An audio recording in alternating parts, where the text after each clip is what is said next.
this is my agenda. Give everybody a chance to sit down. Camera lady, you ready? Bring your mic in a little bit, please. Okay, can you hear me?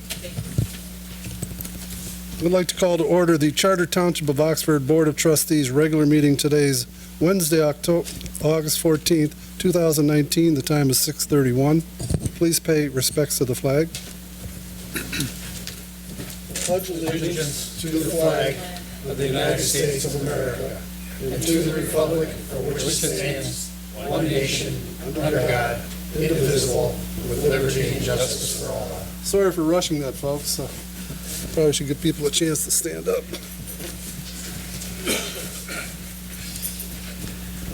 Please note the roll. Noted. Approval of the agenda. I do have one change. I would like to add for this agenda and any future agendas, an agenda item, engineering report.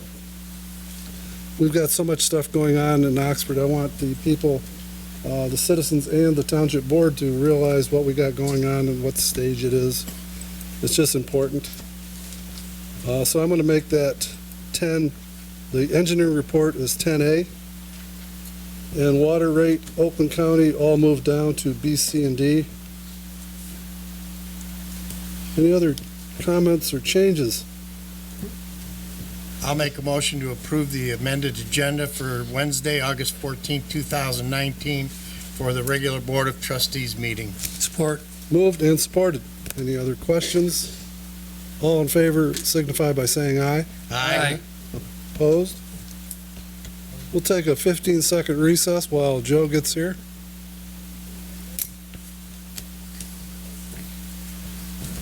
Where you at? We're going to talk about Where are you at? On the agenda. No, we're at approval of the consent agenda. Okay. Okay, we're back. Let's move on to approval of the consent agenda. Is there any questions, concerns? I'll make a motion to approve the consent agenda as presented. support. Been moved and supported. Roll call. Trustee Nichols. Yes. Trustee Curtis. Yes. Trustee Dare. Yes. Clerk Wright, yes. Treasurer Ferrari. Yes. And Supervisor Dunn. Yes. Public comment on items not on the agenda. Anybody got a comment? As far as the public hearing, historically, we always had public hearings noted about a half hour after a meeting started, whether it was at 7 o'clock or whatever time it was. But we did advertise it for 7 o'clock, and what I'm going to do is we're going to keep going through this until 7 o'clock. Then we will have the public hearing, as noted. Looks like you're next, Chief. Nothing. Okay. Nothing. Come on, So 9A's, give us some good news. 9B. One item, our annual open house that we always have the first weekend of October, because of the uncertainty of weather that we always get, and sometimes it's been too cold and everything for the little children to be outside playing. This year, we are moving it up to Sunday, September the 8th, is when our open house will be. And that's it. Thanks, Chief. Station 1. Yes. Let me fix my computer here. 9A's type of public hearings. Going over to 9B. No. 9, no, it's going down to 10. Don't you have this first? Yes, this is moving down to new business A. Okay. No restaurant. Let's move on to 925 Lapeer Legacy Entertainment LLC, request for sound test. Anybody like to talk about this? Christian? Supervisor Dunn, I would like to put a request in that be discussed after the public hearing that is related to what we're going to be speaking on the public hearing, and I feel that should be part of the public hearing when everyone else that's coming from Stoney Lake Village condos is here at 7 o'clock. So I would like to make the request to move on to item number 10, new business, and then address that afterwards. That is a great request. Granted. 9B. Yeah, you want to go to 9B? Let's go to 9B, graveling of West Davison Lake Road and East Drainer Road. Let me get to it. Folks, I've had, I can just do this without looking at it, but I've had a lot of requests to take care of East Drainer. It's a terrible road, isn't it, Pete?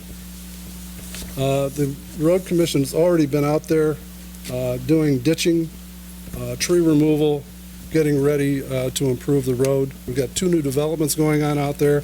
One is I believe, a 50-unit housing going in out there, and another 25-unit development. We have the school out there, which would be Crossroads for Youth. I have approached the developers of the two divisions there to please donate $5,000 apiece. The total cost for our portion to do East Drainer is going to be around $50,000, plus or minus. So if we go ahead and decide to do this project, I expect it to, which is a great recommendation from Treasurer Ferrari, to take it out of our tri-party funds. Tri-party means if it costs a project costs $100,000, we would pay 33% of it, the county would pay 33% of it, and the road commission would pay 33% of it. So we're going to be paying a third of whatever I tell you. The other request I had is for graveling of West Davidson Lake Road. Graveling of West Davidson Lake Road from Ludwig to Baldwin. I've had people, I'm not going to take anybody's thunder. Charlie, you wanted to mention something about East Davison Lake Road? And I think Rose wanted to mention something about East Davison Lake Road. Charlie Niffen, 1905 West Davison Lake Road. The main thing I'm interested in is that they do some work for runoff of the water. They gravelled this here about 10 years ago, maybe it was 12, and the next winter, after the winter, it was all gone. The gravel was just pushed away and washed away. We have a bad situation out there because it's very hilly, where Drainer Road is, for most of it, is a flat road. So you got to take in the hills out there for consideration. Rose, you have concern? Then I'll make my statement. Rose Bama, Oxford Village resident. My concern is I drive that road quite often, and if they're not going to be doing the proper drainage on there, then they're just throwing their money away. Because it'll wash away everything that you've just put down. So will your engineers be addressing the drainage on that road also? I will be commenting on that right now. I can assure you that I will, before any money is spent on this, I will check with the county historically on all the road preservations they've done. They've done the ditching. I'd hate to say it's going to be done, then have them tell me it's not. So what I could tell you is if I don't get permission, or if I don't get guarantee that they're going to be doing the drainage, the ditching required to help maintain that road, I won't do it. Okay. And I tell the board that, so the cost for East Davison Lake Road is going to be very similar to East Drainer. It's going to be in the $50,000 range. And again, if we decide to go with it, it'll be through the tri-party program through the road commission. I move to approve the graveling and drainage improvements of West Davison Lake Road from Ludwig Road to Baldwin Road, and graveling and drainage improvements of East Drainer Road from M24 to Bar Road. Support. The graveling and drainage improvement expenses will be paid through the Oakland County Tri-Party Program, and Supervisor William Dunn is authorized to sign any Tri-Party Program cost participation agreement on behalf of the Charter Township of Oxford. It's been moved Support? and supported. Is there any board questions on this? Roll call. Trustee Curtis. Yes. Treasurer Ferrari. Yes. Supervisor Dunn. Yes. Clerk Wright, yes. Trustee Dur. Yes. And Trustee Nichols. Yes. And thank you for your comments, Rose and Charlie. Oakland County SISMA program. Who would like to tackle this I'll one? take it. We have water rate increases? Oh. Or engineering report? Well, that's right. Thank you, Joe.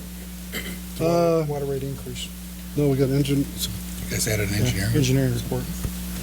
engineering report. Jim, I'm going to ask you to step up. This is a new It's going to be a new agenda item. I know we've got a lot of things going on here at the township, whether it's the upgrade of M24, the new water line we're putting in, or any other. Yeah, obviously, you guys all have my emails and phone number, so you guys can call me at any time. These are just kind of providing some updates. You guys are the ones spending the money, the taxpayers are the ones spending the money, so they should know a little bit about what's going on. One of them is with regards to the Crossroads for Youth water main project. That is a new water line, 16-inch water line that goes from the middle school down to Drainer Road. It's going to service the future Tullamore development. That's a 50-home residential development that's going in. It's about a $600,000 project. That's what it was bid at. Right now, they are installing the water main. They have made it from the middle school down to Drainer Road. They'll be crossing Drainer Road, matter of fact, tomorrow. So there'll be one lane in each direction for a period of time there, and then they're going to extend it down. So the water main should be installed by the middle of next week. Then we got some testing and things to do, and the water line should be in service by the end of this month is our goal. So everything's going along pretty well there. With regards to MDOT, M24, we had what we call an FPC meeting, Final Plan Coordination meeting, down at MDOT office on August 2nd. Myself and the chief were down there for, 5.5, 6 hours, however long that meeting took, to go over everything, I'm glad I coordinate all was the... busy. Huh? I'm glad I was busy. But it is still moving forward. The project, again, this is a plan coordination meeting because there's a lot of consultants involved in putting this together. The project is still on pace for construction next year in 2020. Bids will be in January is their anticipated bid date.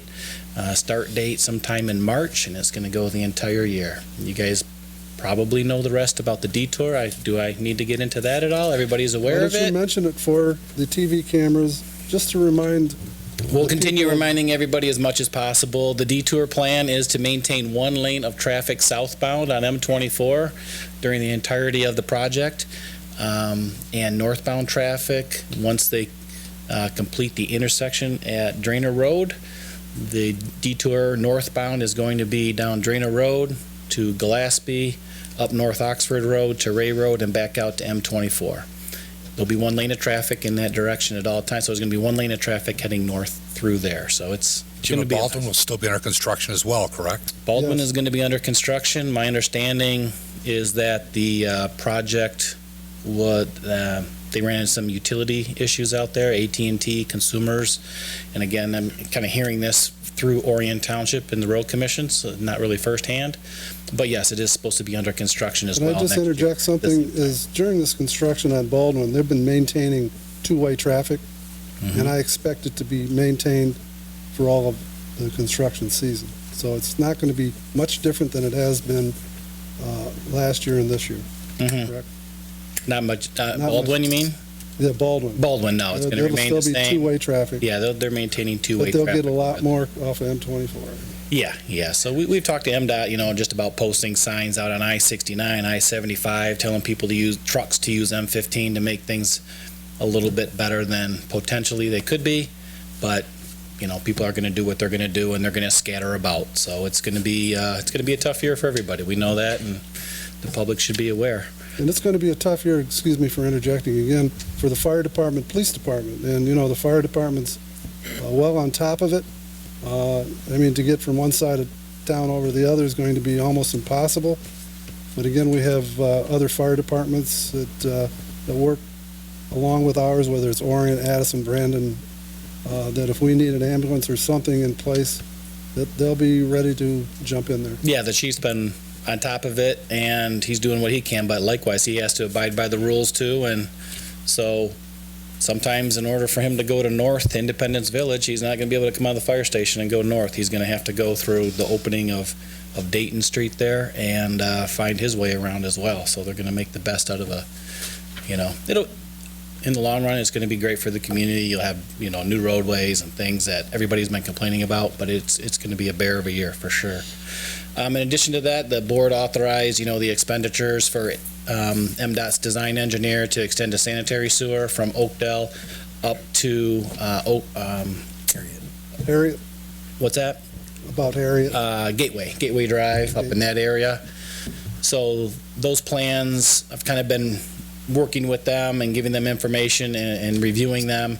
They're probably about 75% complete, I would say. But that is going to be included in the MDOT project. It's just a straight-through pipe. It's not connecting to any of the villages system. It's just to pick up some of the businesses and so forth up on M24 a little bit further north. And then likewise, we have a water main project that's going to go from Oakdale South to Drainer to complete one of the loops for our water system down there. So everything is in these plans, along with a lot of other stuff, and proceeding accordingly. There's going to be some preliminary work on Glassby prior to this shutdown. When is that going to commence, and for what type of period is it going to extend? My understanding is that they have, basically, they're budgeting asphalt into the MDOT bid. You know, I want to say it's like 500 tons of asphalt or something to go in and patch certain areas to make sure that it's passable. I know there's some places around the TKMS site where there's some holes on Glassby and some other areas, so they're going to be patched in order to make sure that the traffic can get through there as good as possible. They're not bumping through things. Anything that gets torn up, you know, they'll be replacing at the end of the project as well. When is that project scheduled? The overlay portion, Right. that I The would skip think, patch. I haven't seen, they haven't actually finalized what the schedule is, but my guess is it would be one of the first things that they're going to tackle probably in April. You can't get asphalt before that, so it'd probably be one of the first things that they go after in order to make sure that the road's in good shape. Jim, do you want to mention one of the routes that's going to be used a lot that really hasn't been in the past? That's Dunlop Road, in order to get around this construction on M24? Yeah, it's not the posted detour, but as a lot of people know, I mean, if you're coming south on M24, as they get used to the traffic, probably the gravel part of Dunlap, we would anticipate people using that a lot to get down here to Seymour Lake. Likewise, Market Street's probably going to be used a lot more to Waterstone Drive. I mean, it's not the posted route, but you know that people are just going to find the easiest and best way to get around. Maybe that's something we need to talk to the sheriff's department about, just to make sure that, you know, people are keeping speeds down and things like that during that part. And we are working with the road commission to take special care of that road during construction period. Try to fluoride it a little bit more. Fluoride it more, to make it somewhat Right. enjoyable to drive down it. Right. So a lot happening with that one. Bill mentioned Tullamore. That was just another project. There's a 50-lot residential sub that's going in down Drainer Road. They're still coming through their final site plan process right now, so they're not breaking ground anytime soon. They might be to start doing some tree clearing or some grading, but they still need to get permits and so forth. You guys spent some money on the Mickelson Shores well site over here, again, as part of the water system. That has been up and operational for the summertime here. So it's been working just as we had planned, given the water, you know, that we need. I know that the township posted a notice on their website, and I think it was even put in the leader, if I'm not mistaken, about trying to restrict the times that people are watering their lawns in the morning. It's just, we noticed that the tower levels go down a little bit, well, not a little bit, quite a bit, and gets to a point where the fire department would have a difficult time fighting a fire during certain periods of the morning. If we ever get some rain, that might change, but boy, it's been pretty dry lately. So if people could just keep that in mind, and maybe, not saying not to sprinkle, but maybe not try to do it between the hours of 5 o'clock and 9 o'clock in the morning. And then one more that I thought of that's probably real good news to this board and the community as a whole is we just signed, Mr. Dunn just signed the final pay request for Elkview subdivision out there. So that road has been accepted by the county. The drainage improvements have been completed, and once this final check is cut by the treasurer, the supervisor, whoever does the check cutting here, hopefully that issue is behind. The word is hallelujah. It's taken 20 years fighting in court, over $1 million. I never thought I would ever see it end, but Thank God it's finally over. Not to say that something couldn't come back, but it sure looks like it's over at this point. So I think even Mr. Niffen was probably part of that back He in the was day. part of that. So anyway, again, if any other questions, it sounds like this is going to be a regular agenda item. I won't try to bore you every time. This was maybe a little bit longer than usual. Jim, we needed a filler because we have to, Is it 7 o'clock now? no, it is not. But you're helping move You need me us to go along. on just a little bit I'm longer? re- I can probably come up with I'm another one running or out of something. agenda items here that we may have to take a recess, but thank you. Thank you for getting. Yeah, us in. anytime, like I say, phone numbers, emails, and the public too. I mean, they can call the township, and we're pretty prompt about trying to get back with them. So, Thanks, Jim. thank you. Let's go on to the water rate increase. Water Sewer Committee Chair. Oh, thanks, William. Board members, it's come to our attention that with our recent construction and the cost to operate and maintain the water system has been increasing slowly over the past year. The Water and Sewer Committee went through this ad nauseum, and it recommends, the Water and Sewer Committee is recommending a rate increase, the quarterly water rate usage rate from the current $34 to $38. And that's to cover the increase in the maintenance and operating cost of our water system. That's the water. How about the sewer? Jack? We didn't discuss the sewer. I thought we were going to increase the sewer from 3,500.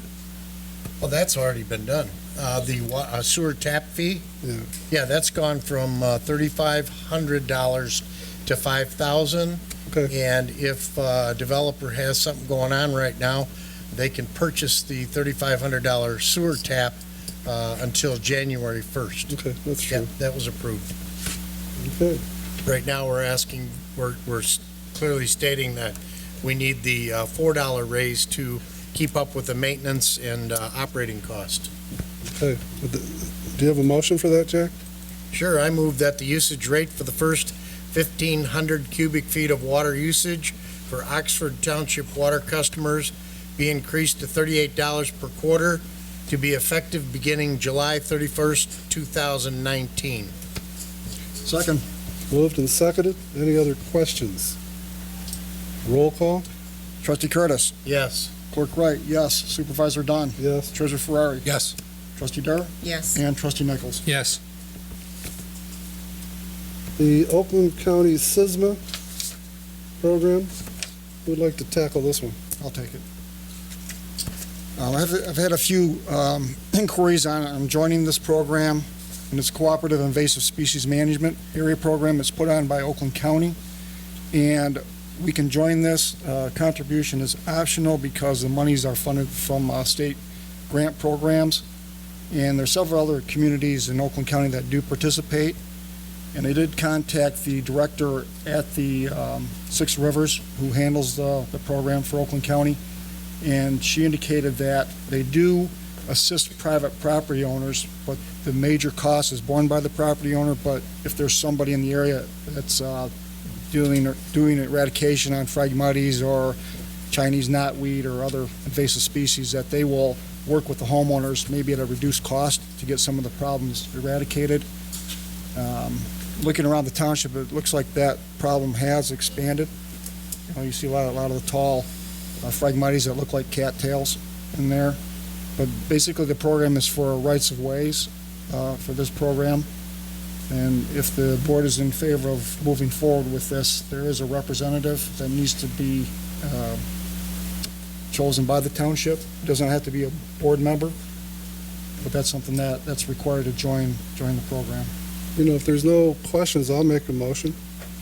I move that the Charter Township of Oxford join the Oakland County Cooperative Invasive Species Management Area Program and authorize Supervisor William Dunn to sign the required Oakland County Cooperative Invasive Species Management Area Program Memorandum of Understanding. Further, that the Charter Township of Oxford appoints Joe Ferrari as a representative to serve as a member of the Oakland County Cooperative Invasive Species Management Area Steering Committee. Support? Been moved and supported. Any questions? Thank you, Joe, for volunteering. No problem. He did twice. Did you need a roll call? Twice. Roll call. Let's do a roll call. All right. Trustee Nichols? Yes. Trustee Dur? Yes. Clerk Wright? Yes. Supervisor Dunn? Yes. Trustee Curtis? Yes. And Treasurer Ferrari? Yes. Goes along with the West Nile, so we're kind of all in there. Yeah, that's what I figured. Well, Elkview's gone now. Not yet. Let's move on to the safety pass discussion action, South Lapeer Road. Who wants to tackle this? I can do that. Board members, as you know, from roughly Center Point over to the Salvation Army, we're looking at putting a safety path on that side of the road. We like to have 8 feet, but when the construction starts, they may have to lower that, depending on what they encounter when they're actually doing the work. The safety path committee talked about it, and so they'd like to have the 8 feet be our standard, but allow the MDOT to reduce it to 5 feet when they're doing the work if they feel they need to. And the board can do this without setting a precedence? That's why we have the committee meet, make the recommendation to the board, and the motion is very specific. That's only for this project. We've got some on West Drainer Road, that's the same spot. Only because you can't do anything with the buildings that are too close. You can't move them back. You're kind of stuck with the contours that we have. I'll make a motion, the Oxford Township Board of Trustees does not waive its engineering design standards, 7.6A, parentheses 2, and mandates that those property owners on the west side of M24, South Lapeer Road, from Drainer Road to just before the Salvation Army building, have an 8-foot safety path in front of their properties. However, just for this specific area, the state of Michigan is allowed to deviate, if necessary, during its construction phase of the 2020 M24 reconstruction project. The minimum that would be allowed is 5 feet. Support? Moved and supported. Any other questions? All in favor signify by saying aye. Aye. Opposed? Motion carries. We're going to take a 3 or 4 minute break since our next item is going to be the public hearing to begin at 7 o'clock. So we've got a few minutes. Hey, Patty, the next meeting, you make that September 2nd. It's in September, right? Yeah, the one at OCC. Yeah, in Waterford. Yes. Well, there's no alternate. On the 6th, we'll stop by the office, give you the old computer stuff. Yeah, on the 6th. That are sitting at the house. Okay. And I'll load them in your car. Okay, that'd be fine. Yeah, because Curtis, yeah, they let us sit on, we get mine first. Exactly. I'd rather I you would put ask them in the Curtis. second, sit there for another 2 hours. Christian. Yeah, that's fine. We just trash Yeah, 'cause I have the computer now, so it should fit perfectly. Come in on that Friday. Okay. I'll load everything in. Okay. Have the stuff Well, you know what? Okay. We can switch Will it. do. We can switch it to the podium, and you have a laptop to put it in? You have nothing? Okay. Yeah, and I tried to follow the best I could, which isn't good for me because I don't know what your thoughts are. I mean, right here. No, it's not. And drainage. Not only that, but they said. I'll give it a try, Kristen. And I'm Give it a the try. one that set up. I'll take this out. I don't know if they Drainage improvements are part of the actual project. Nope, I haven't got a bottom. No, when it comes up I wouldn't as set them up. request for sound check. Unless And we do the public hearing first. So Kelly, that'll be the public. do you know who set up these computers Then, when they were purchased? then we'll close it, Set up- then we'll close out the public hearing, and I think and then we'll go to your agenda. item. no, I don't know. You can do everything you want at that public, hearing. Just don't take your clothes off. Updated. Yeah, I would ask you, it's a no IT right came in, but I didn't know if they did any work on it. Well, So you let Sisman it's asked me quick questions. and Yes, Questions because like. Bill has to send in memorandum, Was. and I'll get back with Not working. Erica Kleitz, let her know that we joined. Oh, and that's, yeah, stuff you don't want, if that's Jay, take it. Yeah. Did you get the wrong Jay, date? what Give date them is a it? call in the morning. Yeah. What's next September one, Joe? 7th. They're gonna September 7th, which is that mill it. September 6th. I'm gonna stay Oh, are late, they? load all of it. Okay. Yeah, it's It's still there. Sit there. Good. Well, some of the Yeah, I did mine. Do an I'm sure some of update. it's there's old stuff that just says broken.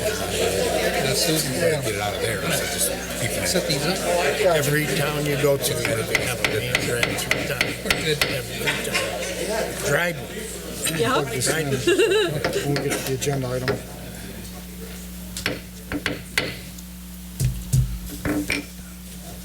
Okay, we're now back in session. We're on item, the public hearing, 925 Lapeer Legacy Entertainment LLC, television and music on the outdoor patio. I move to open the public hearing at 7 p.m. to consider the request from 925 Lapeer Legacy Entertainment LLC that the Charter Township of Oxford Board of Trustees, hold on here, allows televisions and live music in the outdoor patio and dining area located at 925 North Lapeer Road, Oxford, Michigan, 48371. Been moved. Support. That's supported by Elgin. Got you beat. Okay. Roll call. Trustee Curtis. Yes. Treasurer Ferrari. Yes. Supervisor Dunn. Yes. Clerk Wright, yes. Trustee Dare. Yes. And Trustee Nichols. Yes. Well, to begin this, I've had a request from Diana Dres, D-R-E-S, to read something into the record. It's going to take a couple minutes. Does anybody want to read this? Because if I read it, I'm going to get dry mouth. I'll give it a try. I have water. So please forgive me. This is the Oxford Township Board from Les Pratt from Stony Lake Village Condos. As I'm unable to attend this meeting and the previous few meetings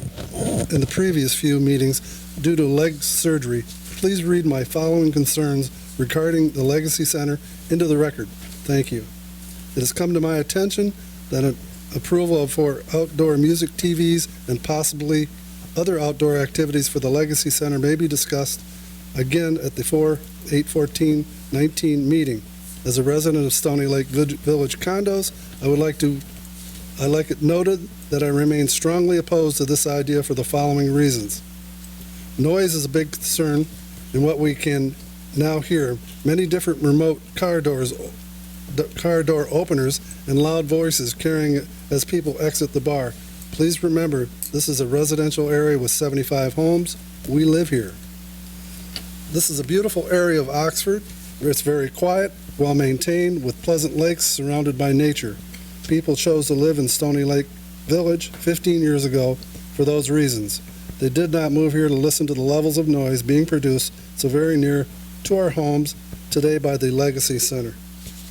There have been previous attempts by Mr. Mills to portray the Legacy Center as a comparable to any other local establishment with outside privileges. There is no room for such a comparison of the Legacy Center with respect to the proximity of our homes. It's difficult to imagine how a small restaurant with an outside patio, sheltered by other buildings in the middle of downtown Oxford, can possibly produce the same level of noise to the local neighborhood as an outdoor patio and several thousand square foot sports and family entertainment center. Situated directly on an open lake, I believe we have all experienced just how easily sound travels over an open body of water. Unfortunately, this open body of water is right in our backyard. The Legacy Center was initially marketed to the community as a family entertainment center, a place for the kids.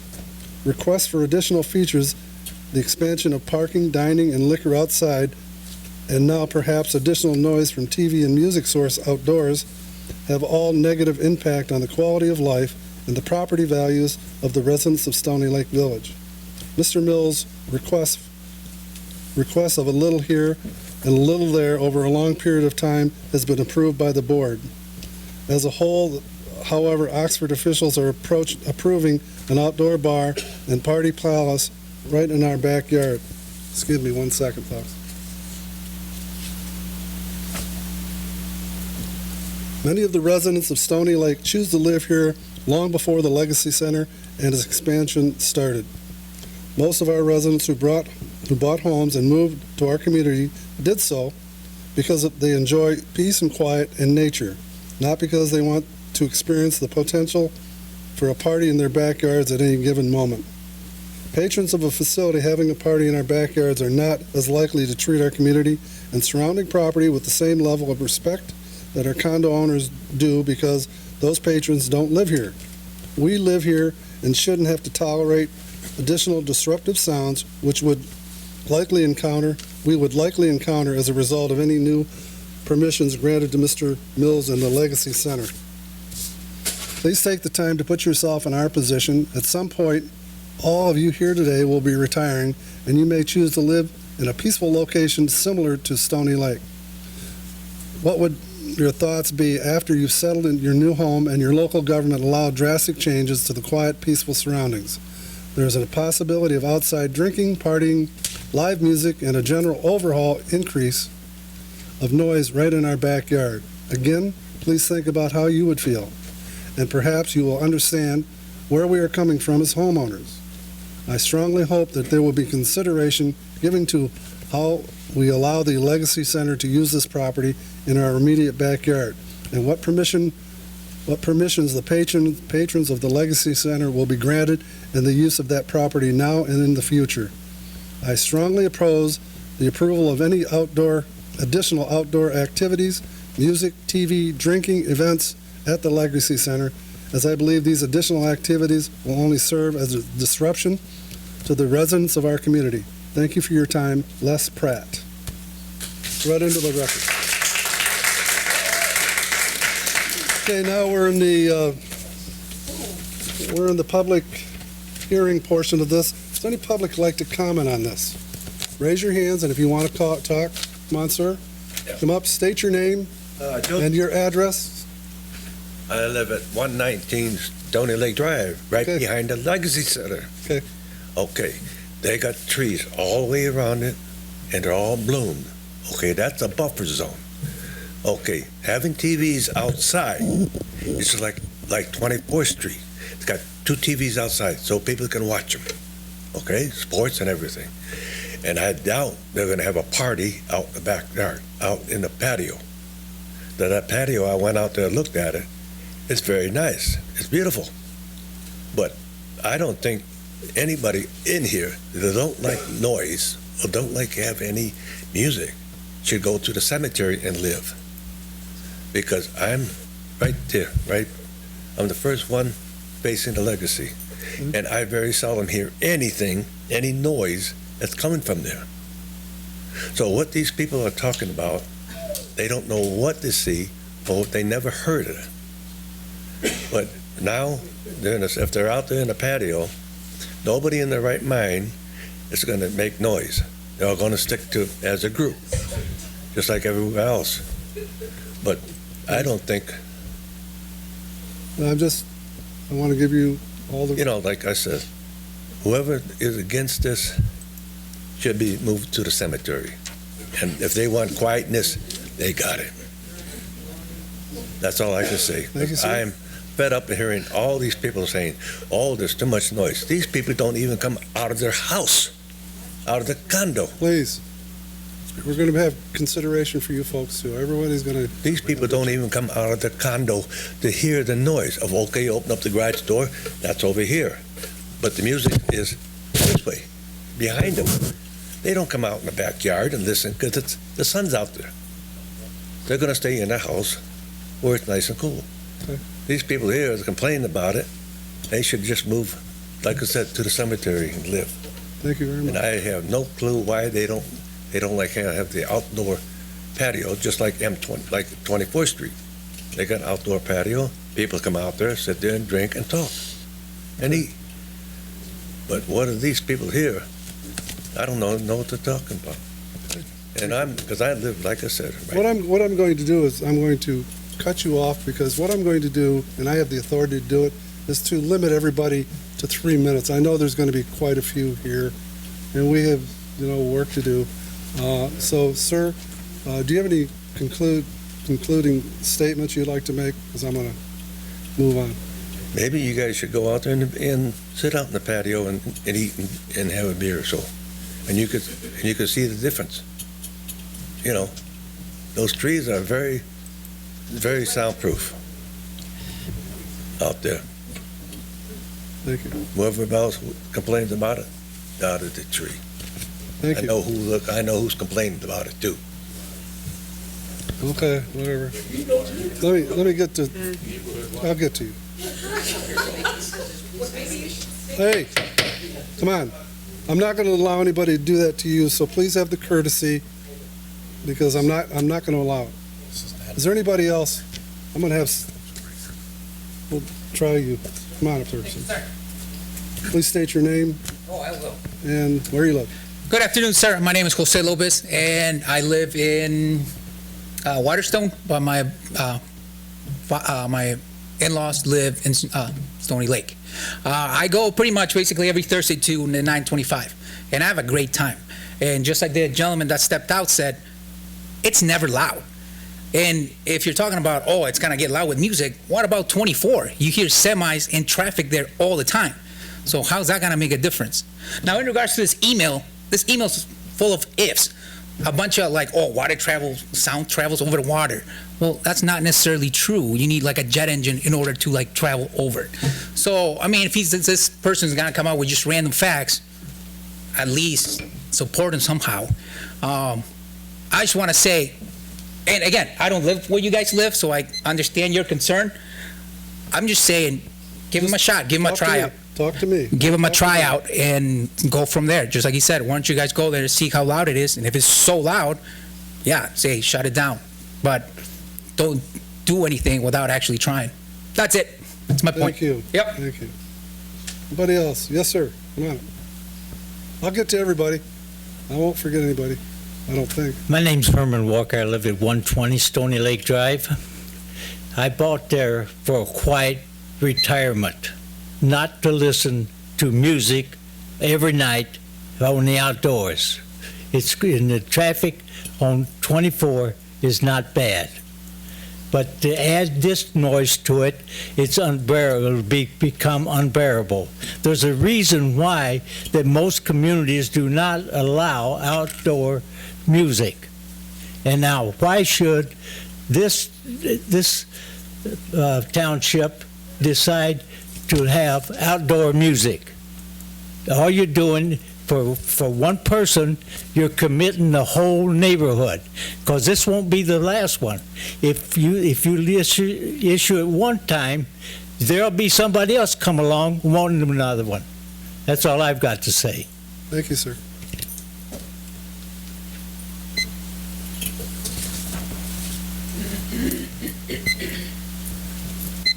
Good evening. Thank you. Suzanne Fodor here, Realtor, for 28 years in this community. I too am a homeowner in Stony Lake Association. I live at 861 Stony Lake, which is on the court, directly across the park from the Legacy Center. Presently, I can hear music coming from the gym. I can hear the people doing their exercises outside, and they don't even have a microphone or an amplifier. I do use the outdoors. I do come outside. We play baseball in the park out in front of our property. We play bocce ball outside. I like to entertain my family there. And I too purchase there to have the peace and quiet and the beauty of our community. It is a known fact that if there's loud music, poorly maintained homes with neighborhoods with trailers and boats parked in the driveways, it deteriorates the values of those properties. My main concern for my association is the values of our property. I've got a few questions, if I may ask, to the board. And some of those include, how would allowing this benefit the Township of Oxford? Are there any benefits to the township if this is allowed? Another concern I have that I failed to mention is the fact that the sound does travel over lakes. I lived on Lake Orion for 40 years, and when a boat would go by my house, I could hear, in the evening, I could hear every word they were saying on that boat. So sound does travel. But the concern I have too is that building is an L shape. And if there's live music playing out there at whatever decibel, I have no idea what those amplifiers and how many speakers they're going to have out there are playing, it's going to reverberate off that building and come right down to Stony Lake Court and Stony Lake Drive. So I'd like to know how this would how allowing this would benefit your Stony Lake Association voters and the Stony Lake Association. They mentioned a sound test. That's great, but how do we know that the decibels played at the sound test will be what a potential rock and roll band decides they want their music to be played at? How do we know that? People start partying, they start having a great time, and the music goes up. It happens at concerts all the time. It's going to happen in a bar. I'm going to ask you to. Yes, sir. Tighten it up. I will Just a I will little move it. Also, we don't even know, is it going to be rock and roll? Is it going to be classical? Is it going to be jazz? What's it going to be? And lastly, I don't think people attending the meeting should be allowed to approach the bench. If they're here for an issue that is going on, I don't believe they should be allowed to approach the bench. Okay, noted. Thank you for your time very much. Next. We'll get you next, Marion. And I don't know. First of all, I understand the general fear and concern. If you're sitting on your patio. Oh. Whoa. Excuse me, point of order. Can I ask if he will be speaking after different presentations? I would like to speak, but I'd like to also address the sound test presentations. I just wanted to kind of ask the process here and how we were going to do that. We're going to hear from the public, and then we're going to go on to an agenda item. The Pier Legacy Entertainment LLC request for a sound test. You can ask all your questions right there. Sure. Okay, thank you. Okay? No, everybody will get everything they want to say heard.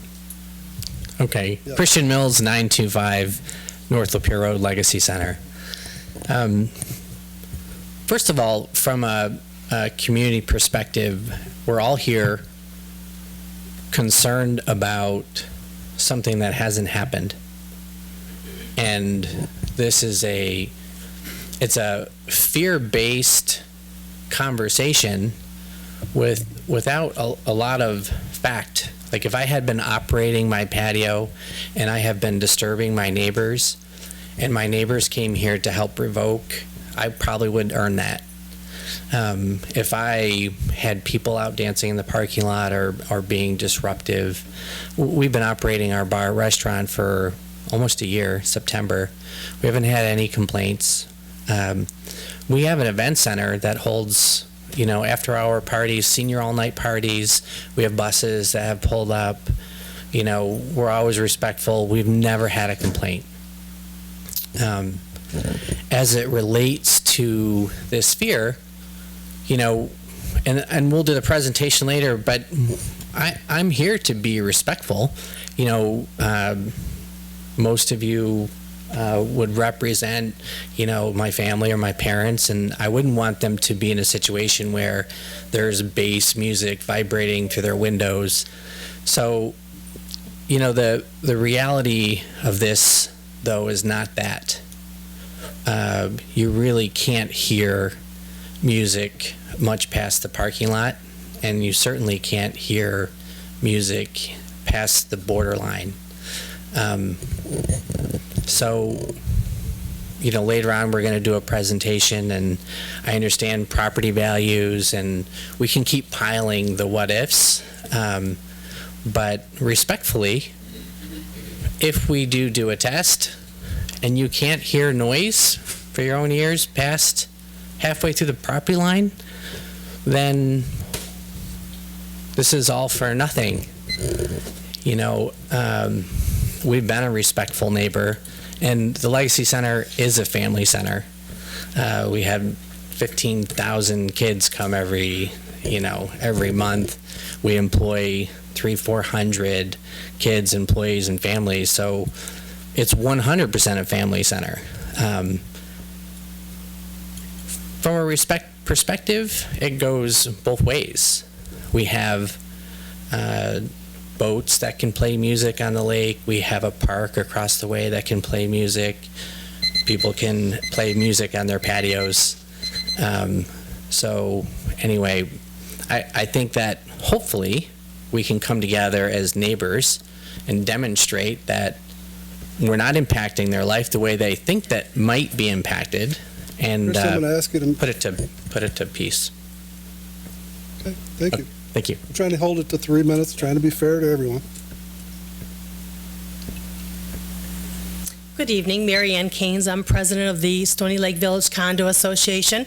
And my last count is there are about 35 of us that have taken time out of our busy schedules to come here this evening to address this issue. And I probably will be speaking longer than 3 minutes because I will be representing all the people who will have their hands raised from Stony Lake Village. So I will exceed the 3 minutes. But I do have some important questions I would like to address. So Mary Ann, you're saying none of these people are going to follow you with questions? I believe there's only 2 that will follow me. Okay. I mean, I well don't then- mind granting it. I want everybody heard, and I don't want to hear it over and over and over again. Understand. And we're trying to do this with different perspectives from each of us so that you won't see duplication in what's being said. And my perspective is the timeline that's got us here and how I question the legality of what's going on this evening and any decisions that might be made. And I was hoping that Mr. Renthrop, the township attorney, would be here this evening, but I see that he's not. So I'd like to start with going back to the June 12th, the board township meeting. And in that meeting, there was a decision rendered, and I'm going to call it a 3-pronged decision because it started with that Mr. Mills at the Legacy 925 was able to serve food and alcohol on the patio with no TVs or music until 11 p.m. Monday through Sunday. And then the second decision part of that, and that was through September 30th, so we're still under that operation. And also part of that, the second prong decision was a public hearing was going to be scheduled for July 10th. And we were all present, Mr. Mills and all those of us, and we were going to have a public hearing on July 10th at 7 p.m. And a mailer was going to go out to everyone within 1,500 square feet of the Legacy Center. And the third part of that decision was when the stipulation of September 30th was going to come up, they were also, the board and other township agencies were going to review, and Mr. Sharp and the engineering, his engineering company was going to review all the progress on all the 8 outstanding issues that were identified. So again, July 12th, that was your township rendering. It was approved, 3-pronged decision. So I take us now to July 9th, the day before the public hearing, which was to take place on July 10th. We had it all on our calendars. All the mailers were getting ready to go out. And then, because Mr. Mills didn't file the appropriate paperwork, all of a sudden, the July 10th public hearing was canceled. And I hope the Oxford Township residents aren't going to be charged all the costs that were involved in all the mailing supplies that were completed and ready to go out. So because of Mr. Mills, that July 10th public hearing did not take place. I take us now forward to July 22nd. I was having my unit painted that day, and the painters came and said, "Someone left this flyer on your porch." I said, "Flyer on my porch?" "Hello, neighbors and friends. It's from the Legacy 925 inviting us for a 3-day soiree out on the patio where there would be tests of the music and TVs. Well, as soon as I got that, I realized, go back to the June 12th rendering, your decision. That would be impossible for him to do because that would blatantly go against your decision. And Mr. Mills was present to hear that decision. So I came to the Township Hall and spoke with you folks. You went to Mr. Renthrop to get a legal reading, and he agreed with me that this was not to take place. He could serve food and alcohol and give free food and alcohol to all my neighbors. That would be fine, but he could not test any TVs or any music at that time because of your rendering at the June 12th meeting. Also, I went to the sheriff's department, and they agreed with me, and they dispatched the sheriff to Mr. Mills to explain to them how they could not do this. I would also like to bring to your attention, by putting this flyer physically on my porch, Mr. Mills has violated your new ordinance, and that would be the ordinance of 44.001 about peddlers, solicitations, and merchants. And he's in direct violation of that ordinance, which at your last meeting, you just discussed how the sheriff was going to enforce that new ordinance. So I'd like to bring that to your attention as well. Going then, the flyer talks about July 23rd through 25th, that there, from 3 to 6, these events would take place. We did have a few of the Stony Lake Village residents go there, but nothing was taking place there. And so they were a little bit surprised to see that one of the presentation slides misquotes what was said when they attended on that Thursday, the 25th. and those ladies are present here this evening as well. So they were shocked to see that their comments were taken out of context and put erroneously in a slide that's going to be presented to you this evening, you, the board. I'd also like to address July 31st. There was an email from the Legacy representative, Mr. Jordan Knudsen, to our clerk, Mr. Wright, about to be added to the agenda for the next Township Board meeting, which is this evening, August 14th. So from July 31st, he's able to make a request and get to the very next agenda of this evening. And on August 1st, Mr. Clerk Wright went back to him and said, we need to have all the materials by August 8th for presentation for this evening's for meeting. This would be your deadline. And those did not come in completely intact on August 8th. It wasn't until Friday, August 9th, that the actual complete presentation came in for tonight. So the deadline was exceeded for that. It just seems a little bit, I'm not quite sure what the right word is about how somebody can make a request so late and get on the very next meeting agenda, because we did have a decision rendering that took us to September 30th. So it seemed to me that the next time that this would be addressed would be at your September board meeting, not this evening in August.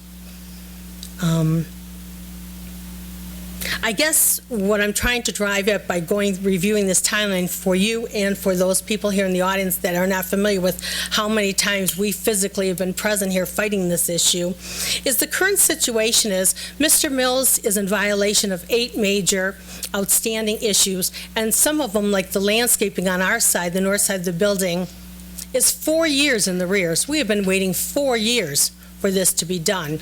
And on this presentation slide, it was supposed to start August 12th, and today's August 14th, and that hasn't even started yet. And all I see is contractors are backing out. Contractors are backing out. Well, that makes me wonder, why are contractors backing out? Usually contractors back out if they're not paid or if they're blackballed by somebody. So it makes me wonder, why are all these contractors backing out and he can't get any of our local Oxford businesses to do a little landscaping when we know there are, yellow pages full of Oxford residents that do landscaping. But I guess it comes back to, again, with these outstanding issues that were so eloquently identified by Mr. Sharp, and I appreciate his due diligence in doing that and his email outlining those, is that puts Mr. Mills and the Legacy 925, that puts their certificate of occupancy in jeopardy. It puts their liquor license and the township's review of their liquor license in jeopardy because of the types of outstanding issues that are applicable. And I would like to read a quote from Mr. Renthrop, who unfortunately is not here, your Oxford Township attorney, and it reads, and this is quote, and this was an email that was sent to you board members in regards to how to proceed this evening, which is what puts my mind saying that we need to cease and desist on the business of operations that we are continuing on and the path we're continuing down tonight. And I read, quote, pursuant to the township ordinance, the board should decline to consider any proposed revision or increase in the use of the site by the applicant until there has been satisfactory completion of the items required from prior site plan reviewed and verification of such by the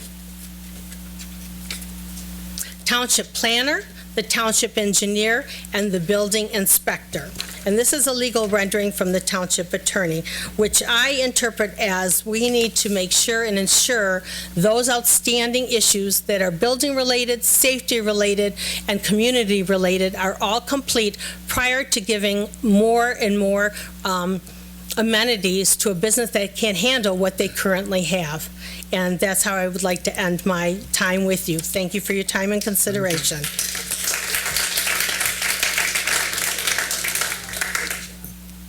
Yes, ma'am. You come on up here. Okay, I'm just a little slow, but I'll be up there. We have time. You just talk about yourself. Or I can tell you a joke my grandson told me. Let me see what it is. What did the... You're killing me. Come here, Ryan. You're killing me. I can't make that. Okay, there we go. All right, I'll tell you the joke later. My name is Sherry Rosé. I live at 285 Stony Lake Drive, and I love the lake there. Legacy is at one end. I'm kind of at the other. I swim in it all the time. I fish in it all the time. I'm always out there. My neighbors can attest to the weird hat swimming. That's me. But I was out cleaning some of the garbage and stuff that comes up on our shores. I was cleaning it out the other day, and I hear these two gentlemen talking. And I turn around because I think they're golfing right there by me at the end where the golf course is. They're not. They came down the hill and put an illegal boat down into our lake, because it is a private lake, and I'm listening to this men talk about what they're going to fish about and all that stuff. There's no music, there's gentle talking, but I can hear them very clearly. That's not even music. So I know music carries a lot. It really does. It'll drive you crazy, but if I can hear what they're discussing when their wives aren't around, I think it's something we could consider. Some of the people here are talking. They don't live down by me. They're not there to hear what's going on. But I was shocked to hear so clearly what these gentlemen were talking about at the very end behind the legacy. Thank you for listening. I'll catch that joke later. You will catch that joke. Next. Any back here?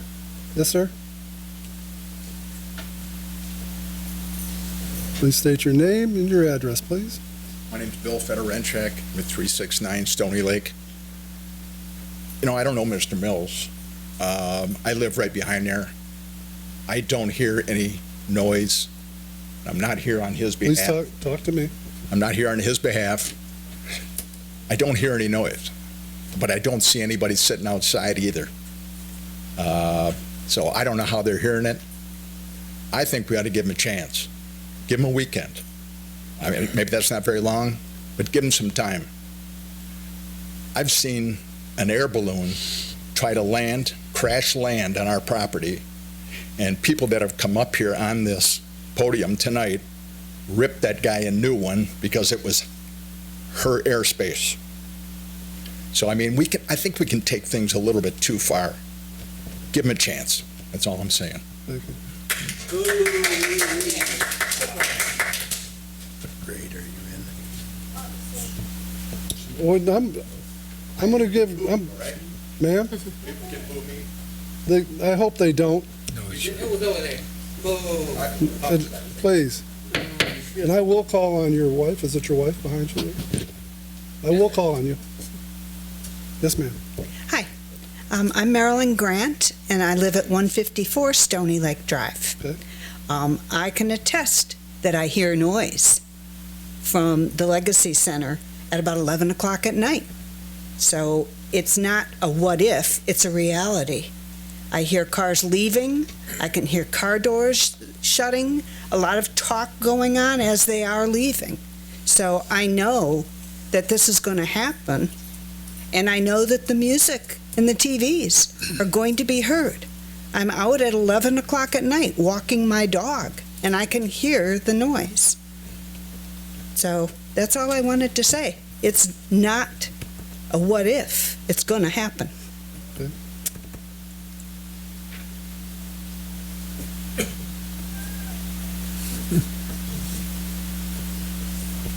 Please state your name and address, please. Emily Niblack, 1331 Pondview Lane, Oxford, Michigan. And I'm here, I think, because, I mean, as a community member, I want to see the Legacy Center succeed and do well. And they also have Boulder Point Golf Club that has receptions outside on their large patio. And they have music and dancing and partying on the patio at like a wedding. And I'm not sure if any of that noise is heard, but I do think that a trial run would be fair, and that I do agree with the Stony Lake residents that if it is too loud and their, windows are rattling at 11 o'clock, then that's not an option. It shouldn't be an option to have music on the patio, but I do think that a trial run would solve all of this, because then we'd know for sure, can it be heard?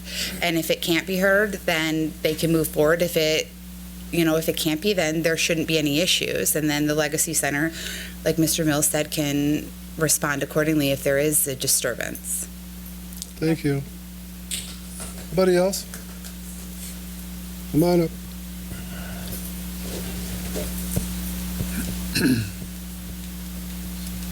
Elaine Savages, 123 Stony Lake Drive.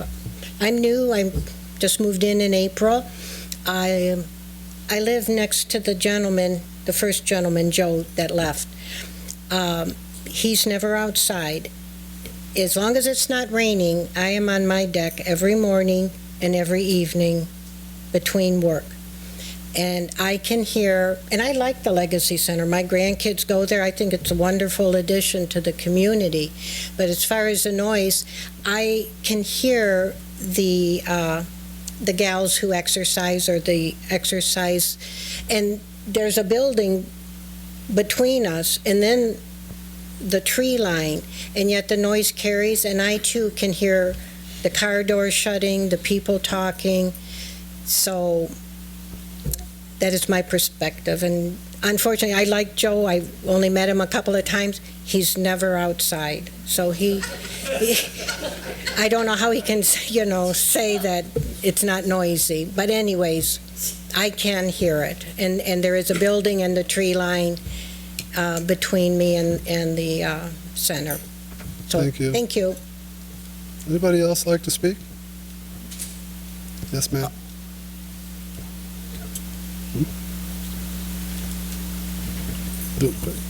My name is Sally Doan, and I live at 215 Stony Lake Drive. And what I'd like to know is, I think what has caused us to be worried is that this has been requested. And kind of like this is something new, and if you get approval for it, now it's a done deal. Now, okay, the board approved it, so sorry, residents, if you feel later that you have nuisance noise or nuisance light, you have no rights. You've given away your property right to that. And none of us want to do that. I mean, in our ordinances right now, there are ordinances that say you have the right to not have nuisance noise or light coming from outside of one property line into yours. And we would never consider doing that to each other. We don't do that to each other. And we wouldn't consider taking speakers out onto our patios and blasting show tunes out down the lake. Everybody likes different music, and you may not like rap. You may find some profanity in some of the music. Should that be adult-approved music? I don't know. So it seems to me that by having this request come in, we're hearing that this is something new, this is something big. We want to make sure it's okay, that no police are going to be coming telling us to shut it down because somebody doesn't like it. So how do we assure, test and beyond, what will be the simple way for us to report in saying, this is a nuisance to us? And will we have to have 55% of us that say it's a nuisance? Or will it be 2, or everyone minus Joe, and we all love Joe? I mean, there has to be some thought into that, because really, consider it yourself. If you're on your patio, 9 times out of 10, you're there because you want to listen to nature, not because you want to bring your speakers with you, and certainly not your outdoor electric TVs. Who brings TVs out onto their patios? Well, if they do, then probably they have earphones or something so their neighbors don't complain. And that's where the thing is. Also, I'd like to suggest, how about an indoor patio? How about windows placed along the way so that you have 365 day a year access to watch out the windows? Diners love that.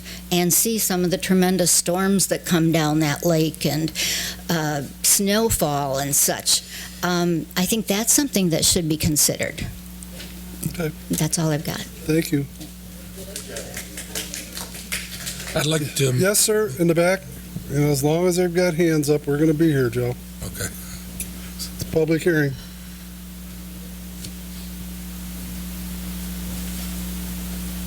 My name's Tom Ehart. I live at 140 Stony Lake Drive. And my wife and I moved out to Oxford 14 years ago from Sterling Heights. And what had happened in Sterling Heights is some people with money and influence decided they needed an amphitheater at Freedom Hill Park. Well, that was exactly a half-mile north of our place. And guess what? The amphitheater faced south, so they put a berm on the hill and they did all kind of things to try to minimize the noise. But if the music was something you were in tune with, you could enjoy it out on your deck. But most of the time, the wind was going in the wrong direction. It was just noise, or you heard something that you really didn't care to hear.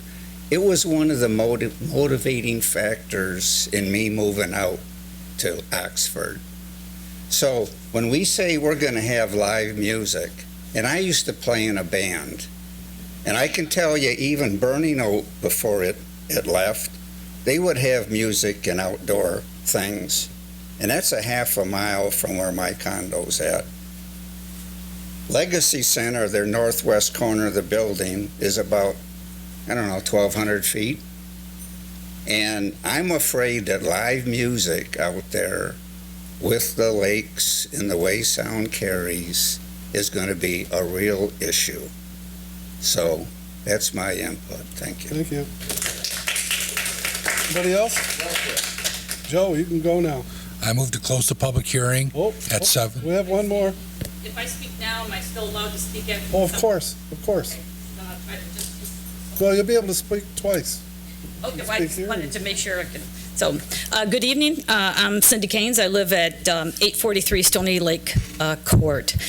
As someone had indicated here, we have at least over 25 well, we have more individuals, but at least over 25 of the 75 people who came here. We had 2 days' notice because some of us didn't get the public hearing mailing until Monday, and this is Wednesday. So I think we rallied because we're here because we have a real concern with this. I, like the rest of everyone here that had voiced concerns, I've been in Lake Orion and Oxford for over 25 years now.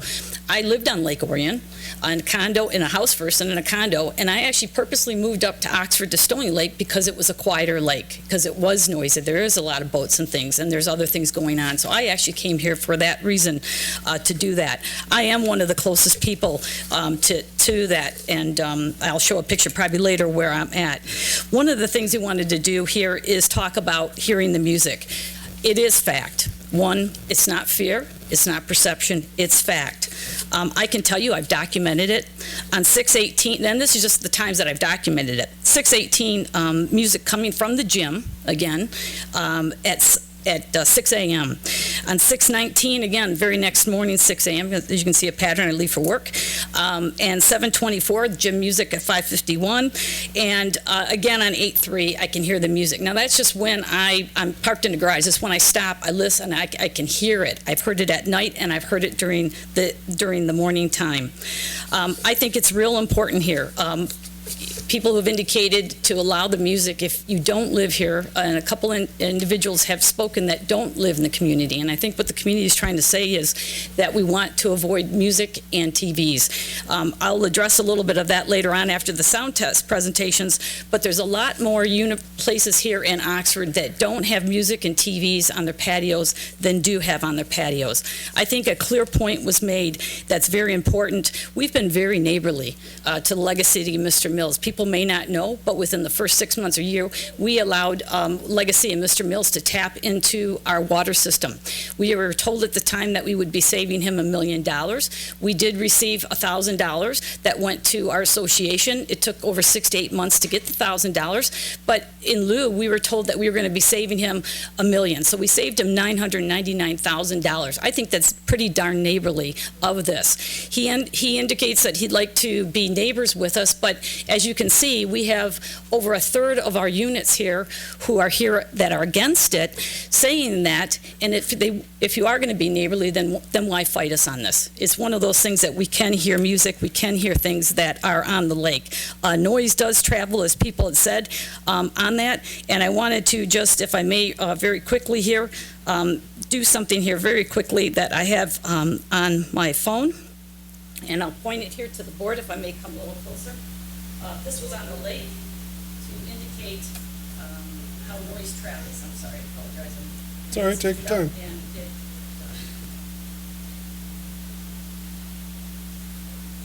Damn phones.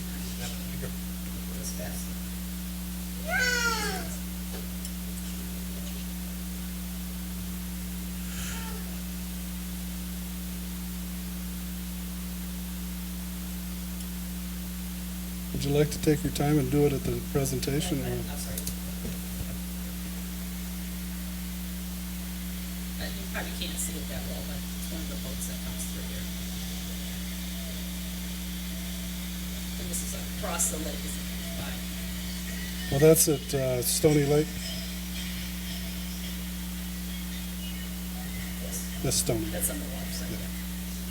So it's a Katy Perry song that's coming across the lake from the other side that I just recorded a few weeks ago. So we just wanted to indicate again to ask the Oxford Board to really consider living next to there. If you were living to somebody who lives next to you and on the patio and you're trying to enjoy an evening out, if the person next to you that lives next door is playing music or has a TV out on the patio and you're trying to enjoy your evening. So thank you. Thank you. Joe, you can go now. I move to close the public hearing at 7:45 PM to consider the request from 925 Lapeer Legacy Entertainment, LLC, that the Charter Township of Oxford Board of Trustees allows televisions and live music in the outdoor patio and dining area located at 925 North Lapeer Road, Oxford, Michigan, 48371. Support. Moved and supported. Paraphrase that, Joe. I dozed off. Basically close the meeting. Okay. We're going into the Thank regular you. agenda. Close the So public long. hearing. It's been moved and supported. All in favor signify by saying aye. Aye. Opposed? Motion carries. We'll move on to the 9A. 9A, 925 Lapeer Legacy Entertainment LLC, request for sound test. Mr. Mills?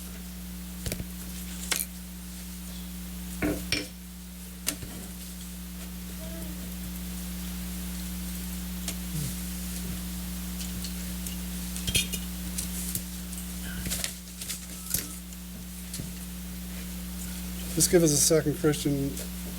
We're trying to get you our...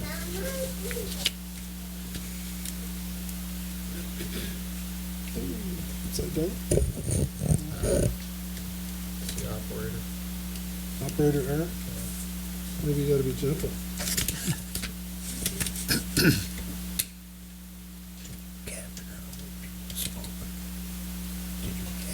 You got it.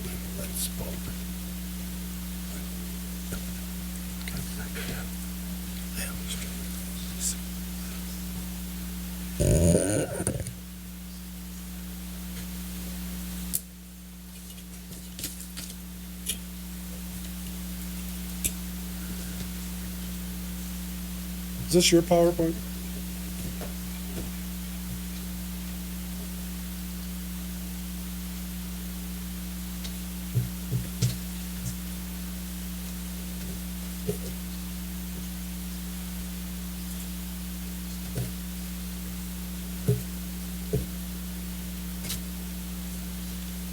Can you, what do you need to put on presentation? Do you know how to do that? Put it on presentation? Nope, don't know how. Ask him if that's okay. Sir, you gotta push F5. F5.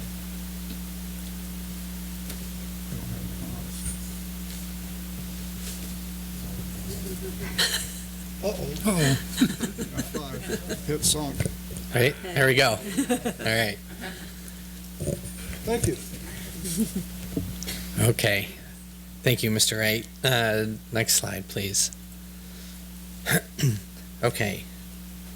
So, hopefully my objective in this presentation is to really answer and address a lot of the questions and concerns tonight. Tonight we're asking for approval for a sound study and test performed to verify that there is no impact on our neighbors. Ultimately, we're asking to operate our patio with dinner background music and the ability for our guests to watch TV. We're not asking for bands or live music, similar to a number of different businesses in the community. And really, the sound of that music is not a party. If you've seen our patio, it's a place to dine, people meet and have conversations. We're not taking the tables off to have a dance or anything like that. It's really just a place outside that people can enjoy. And so the music would be appropriate for that level while you're sitting and eating, not blasting in your ear, not, pounding. And especially, there was someone who made a point, like, it wouldn't make any sense for us from a business perspective to, put a pine knob type bass system outside, because that would last about 5 minutes and the police would come and they'd shut it down and we'd lose our permit. So we're asking for, some sense of reasonableness there. But really, our objective tonight is just to do a sound test. We are inviting our neighbors, we're inviting the board, and it isn't a 3-day soiree. It was really designed for, just a period of time, a couple of hours, where everyone had the flexibility to come and experience it for themselves. So instead of debating this or looking at past experience or boats on a lake, really just here's the sound, here's the TV, here's where the sound stops. So that's our request. Not allowing us to offer music and TV puts us at a critical competitive disadvantage. I keep hearing that there's multiple places that don't have it. We're an entertainment venue. You have Boulder Point that is directly across the lake, that has operated for 20 some odd years. It's probably the best example of how a venue and a corporate events and, weddings and receptions and entertainment outside with loud golfers, can really combine with the community not to be disruptive. And if you're looking for a case point, this isn't something new we're asking for. This isn't a brand new ordinance. This is something that has been existing for a long time. 24th Street Tavern, they're not 1,200 feet, they're like 300 feet away from their neighbors. They have TVs and music. Oxford Tap, Sullivan's, Homegrown. BW3's, I don't know if you guys have ever eaten on their patio. They have 7 or 8 TVs, they've got music, and they're on a lake. Their neighbors are 200 feet away from them. Lockhart's, Fork and Pint, these are all would be our competitors. 501 Diner, those are great restaurants, but they're different venues than we are. But every place in town, and they've been doing it for a very long time. The village does not have neighbors coming to the meeting every night saying 24th Street is being disrespectful. But if you go to their patio, they've got 2 TVs, they've got speakers and music, and really that speaker or music and the level of that doesn't even travel past the parking lot. You're just a couple of feet. So the type of entertainment we're asking for isn't like a live band or something to blow your hair back. It's just people like to watch a game. and people like to listen to music while they dine. And it's background music. It's not, nightclub. No different than, again, all these businesses I mentioned. So our neighbors are claiming that television patio will travel to their condos. We don't have to debate about it. Give us an opportunity to prove it to you. Our claim says that there's no basis because we've never had speakers or TVs on our patio. For someone to say that TVs and speakers on our patio will impact them. We are respectful to our neighbors.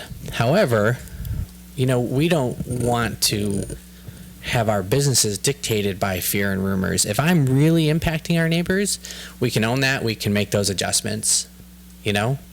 We can limit approval, based on, certain indicators. And I'm not asking for approval tonight. I'm just asking for the ability to test this and invite our neighbors here to demonstrate it so they can experience it firsthand.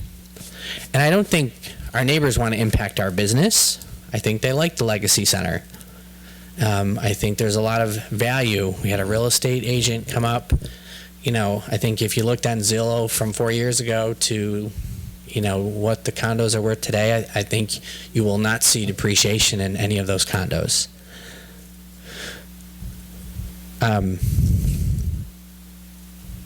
Anyway, we hope to just demonstrate it instead of, paddling back and forth here. We did send an invitation to our neighbors, trying to give them, access to come meet us, experience it firsthand. So we had an invitation to the board, the same. We put in the board's response to our presentation.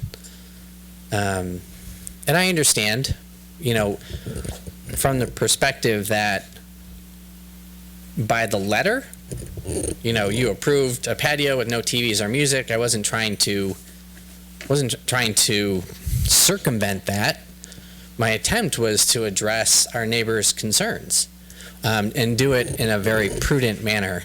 That had maybe something like that happened, we all wouldn't have to be here spending our time at a board meeting. So in the letter from the attorney said that we should come and get approval, and the attorney outlined what we would need to get approval. To conduct a sound test, we propose that we'll play music at 85 decibels. So for our neighbors, we'd have a baseline not to exceed 85 decibels at the source, and then we would measure that with a decibel meter every 10 feet, moving northward towards Stony Lake and west towards Lake Duels. We'd conduct the test upon approval of the board. We will use a third-party sound expert to do so. And of course, ultimately,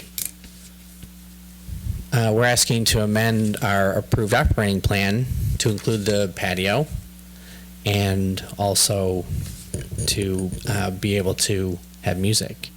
So we're asking to amend the approved operating plan to include use of the patio dining during normal business hours for dining and drinking, and then we would limit the TVs and music to be shut off by 11 p.m. or some reasonable agreement between us. I'm not asking for that tonight. I'm just asking for the approval for a sound test tonight.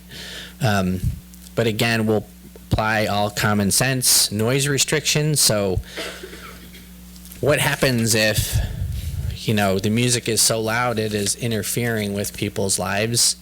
Then I think that just like any other ordinance that's broken, we're fined or you adjust it, or, we can agree to some impact. But we are following the township's ordinance. The township does have a sound ordinance. And so, I'm not sure, as long as we're not in breach of that ordinance or a nuisance to our neighbors. And I will say, I understand that this is a beautiful setting. The condos are fantastic. but they're also on a public lake with boats. Boats, as you just heard, can play music. Within the condo association, the neighbors are allowed to play music on their patio. They're allowed to have TVs on their patio. Just like every other common sense rule, like if you're a neighbor and you play your music too loud, your neighbor comes over and yells at you. If you make them upset enough, then they call the association or they call the police. You know, you have a park across the way that you're allowed to have parties and music. It's 200 feet from the condo association. So you have golfers that drive through their community. They golf, you play music, they can drink, they can cuss, they can swear, they can start at 7 a.m. And so this isn't, you know, a community that's out in a reserve somewhere. It is a community that's part of a community, and we're off the highway, you're on a lake, a public, or I guess it's a private lake where you can have boats and loud music, you can have events. You're across from a golf course that has live events that's right across the lake. So we're not asking for special privileges, but we don't want to be discriminated against. You know, we don't want to, you know, if the reverse were true, where someone was playing music on a patio or they were on their boat, and I'm coming saying, look, you guys, we're all going to agree to no music, then you can't have music on your boat, you can't play music in your car, you can't play music in the park. You know, but not reversing this. You know, they can play music, but I can't. So it's just this common sense, neighborly deal. They have what's surrounding the lake. You've got some pictures here. So our neighbor surrounding continued, if you just keep flipping through this. So that's Stony Lake. You can see where they're at. They have, you know, the lake that allows for boats and music and a park. And then you have the private lake that we are next to, right next to the golf course. And if you can see on the screen here, you know, you can see where the golf course is located directly across from them, right on the lake. I can't, but I'm happy to show you this. So, like, logistically, we're not any different. And it really hasn't been an issue. There hasn't been a group of neighbors coming to the golf course asking them to stop wedding and events, or stop golfing, or stop mowing. I actually have a fact about the decibel of a lawnmower is over 90 decibel. That is the average decibel of a lawnmower. I don't know when they mow the lawn, but they probably start at 6 o'clock in the morning. Come on, let's... For the golf course? Okay. But it's still decibels, right? I don't know when they do it. They have golf carts that go through their community. There's drinking on the golf carts. We all know golfers. When we golf, we play music. Almost. I understand. Please, folks. Let's Okay. be respectful. I'm trying to, Rose, include you too. Thank you. Everybody, please be respectful. So Boulder Point, on Boulder Point, large patio, neighbor to 925 social, close to residential, elevated patio, and they're open to events up until 2 a.m. We don't ever hear the golf course, and logistically we're very close to them, as well as, you know, the community that they're based in. And I think Mr. Curtis has made the comment numerous times that for 20 years there has not been noise complaints. I don't know if that's still the case, but it was as of our last meeting. So my point to this is, first of all, some of the most successful restaurants have music and TVs on their patio. It's what people want. You ever gone into a restaurant that doesn't have a TV anymore? There are very few restaurants that don't have TV or music, and there's a reason for that. If music and televisions on patios intruded on residents' ability to live in peace, they wouldn't allow it in any of these bars because they're right in the community. Every bar that I've mentioned is right in the community in a closer proximity to the residents than we are. Buffalo Wild Wings is on the lake. They're 100 yards from their nearest neighbor. And there's point 4. I think Marianne made a point that I had met with a couple of the neighbors, and I did. And she said I've misspoke about this point. I'm not sure how she has my presentation, but I don't want to misspeak on any point. So we had met with a couple of the neighbors, and we were talking back and forth and just talking about being respectful. And those neighbors were kind of nudging each other, saying that they do play music, and sometimes they get in trouble for playing music in the garage. But if I'm misspoken on that, then you can correct me. That's the conversation I thought. And you guys are all neighbors. You know that neighbor events happen. But there isn't a restriction in the condo association not allowing for music or TVs. It's just a common sense restriction that says it can't be a nuisance. To our knowledge, there hasn't been any, noise complaints on Legacy 925, Boulder Point, or interestingly enough, Independence Village. Independence Village also has a patio. And they also have live music and events on that patio. I can tell you who we spoke to. So you can see on our pictures, like if you go to our patio, the next slide, we're kind of elevated and we're surrounded by trees. We went through this competitive disadvantage. Sullivan House, we have pictures. Small patio, semi-close to residents. You can see the residents across the way. 24th Street, you can actually see the TVs. Medium-sized patio, very close to residents. Oxford Tap, is that a speaker or TV? They have a very small patio. They're semi-close to residents, a couple 100 feet away. Hometown Brewery. Hometown has a stage where they do live music, and people really enjoy that. They really enjoy that. I haven't spoken to the village to see if they have noise complaints. I'm not asking for live music, but it is a competitive advantage. Their patio's full. It's a business driver for them. Lockhart's Barbecue, they've got live music. And when you go from Lockhart's Barbecue down to the street level, you can't hear their music outdoor. And they have music upstairs and downstairs in both patios. Fork and Pint, Lake Orion, Buffalo Wild Wings. We actually had some, you have a video there? I don't know that we want to go through and play videos, but will you play that? Which one? That one right there. This one? So you can get an idea. They're neighbors on the lake. I don't know if you guys have ever been to BW3s, but they're on Long Lake. It's right across from Lake Orion. So you can see they're on the lake. Now,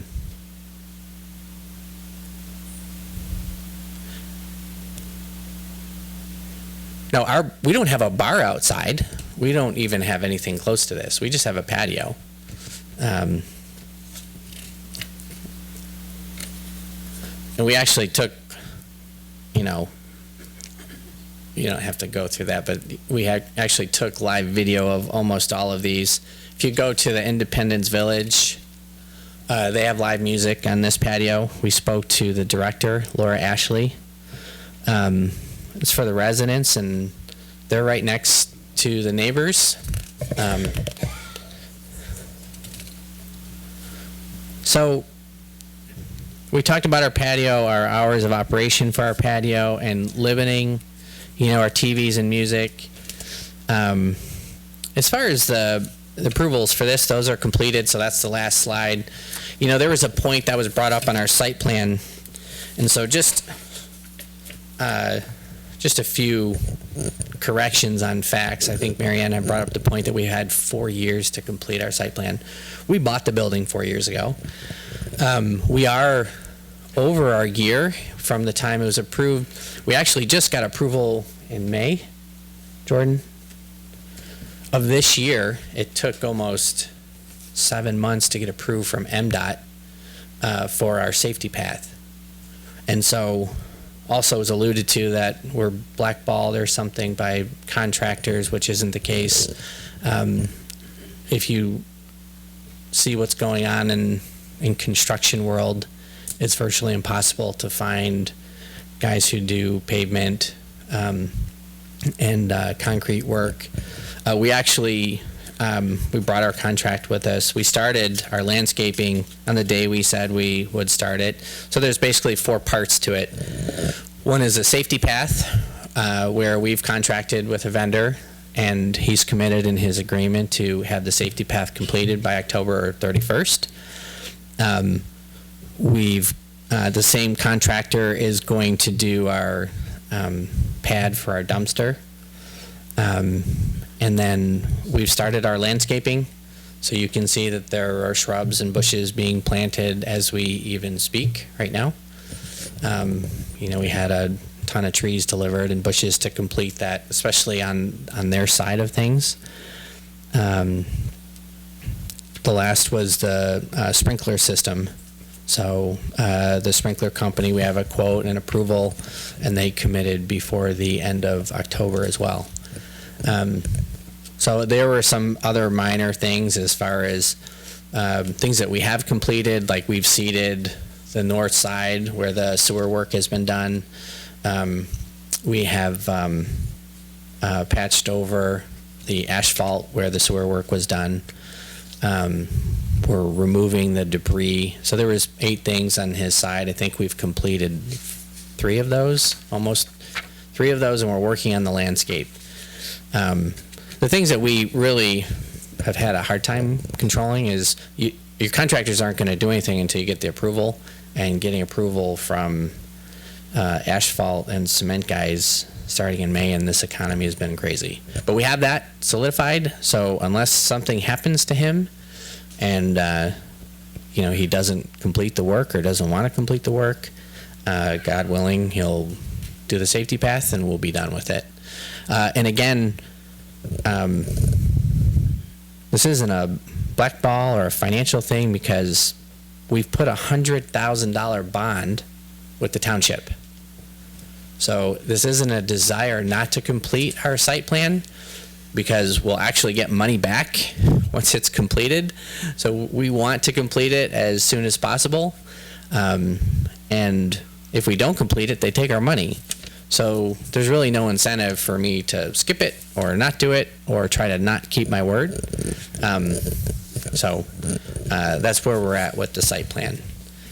So tonight, according to the letter from your attorney, he asked us not to do the sound test in that letter.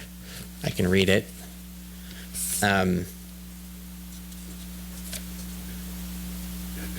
So he asked us not to do the sound test, which we did not do. And then he said that we should come to the board and ask for approval for a sound test and outline how we would conduct that test. So based on your attorney's recommendation, this is why we've asked for approval for a sound test. And I think with respect to my neighbors, our objective would be to extend an invite and do a sound test. And we can even publish the sound test either via video or they can experience it live. The reason why I put multiple dates on there so people could have flexible schedules and come in and really give an opportunity to meet my neighbors and have them experience it for themselves. So that was the intent. So I appreciate everybody's time tonight, and I understand my neighbors' concerns, but respectfully, I hope they base those concerns on a test that will prove that there are no issues, so we don't have to debate about sound traveling. Thank you. Okay, I'm gonna let people speak.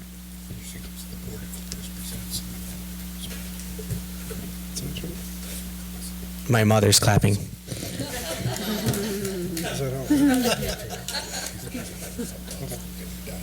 Okay, we're going to have the board give any comments before I let the rest of the citizens speak. There's a later letter we got from Gary. I don't know if you've got a copy of it. Dear board members, attached is a copy of a letter that was sent via email on 8/7/19 to Christian Mills, a representative of the entity which operates the 925 Lapeer Legacy business. We were asked to advise the board regarding the provision from the Township's liquor control ordinance, citing that letter, namely Section 6-34E1K, which is part of Chapter 6, Article 2 of the Township Code. Section 6-34E1K provides in relevant part as follows. Board approval of license applications. 1. Restrictions. The board shall decline to allow a license to be issued in any of the following circumstances. K. For proposed licensed premises where there exists a violation of applicable building, electrical, mechanical, plumbing, or fire codes, applicable zoning laws or regulations, or applicable public health regulations, or any other township ordinance, emphasis added. We were advised on August 9th by Township Engineer Jim Sharp. He made a site visit to the subject property on August 8th. He advised us that the items included in his June 7th, 2019 letter, list of incomplete site plan items with regard to the property, which list is attached to the enclosed letter to Mr. Mills, are still not completed. Accordingly, pursuant to the Township ordinance, the board should decline to consider any proposed revision or increase in use of the site by the applicant until there has been a satisfactory completion of the items required from prior site plan reviews and verification of such completion by the Township planner, engineer, and building inspector. That was the later one we got from him. And to me, I think that needs to be done first. Whole sound test, in my opinion, is a second step. I'm not there yet. So with that, I move that until the outstanding items. Can I respond as to identified, that, Joe? Well, you can make a motion, it could be Okay. seconded, and then I can ask. I move that until the outstanding items as identified by Sharp Engineering and the other outstanding items that may be identified by the Oxford Township Attorney, Oxford Township Planner, Oxford Fire Chief, Oxford Township Building Official, and any other necessary Oxford Township representative are completed by the applicant, inspected, and approved by Oxford Township. Then, the Charter Township of Oxford will consider the request for a sound test. Further, the list of items to be completed as identified by Sharp Engineering and as provided by the applicant, that includes a start date and completion date, shall be included as an attachment to the August 14th, 2019 Oxford Township Board meeting minutes. In the event the applicant does not complete the outstanding items by the stated completion date on said attachment, the Charter Township of Oxford reserves the right to use funds deposited by the applicant with Oxford Township to complete the outstanding items. Support. Moved and supported. That's wrong. So, yes, do you want to comment on that? Yes, as it relates to the site plan completion, you have the letter that we sent. We have copies of the contracts for our vendors. Taking into consideration that the largest part of this project, which is the safety path, that it was only approved in May. So the perception that we've been out here for 3 years and we haven't done our work, you know, the bond is being used to pay for the pad and the safety path and all of it combined. So the other things, yes, they're easier to complete, but we were looking to complete them at the same period. But we've only been approved since May. And so I can give you the 50 emails that we went back and forth with MDOT, and you can speak to MDOT and ask them why it's taken them so long to approve it, because we started back in September, Jordan, with MDOT of last year. So that's the purpose of that. I think what your request is pretty steep considering those facts. My request is I want what's promised to be done.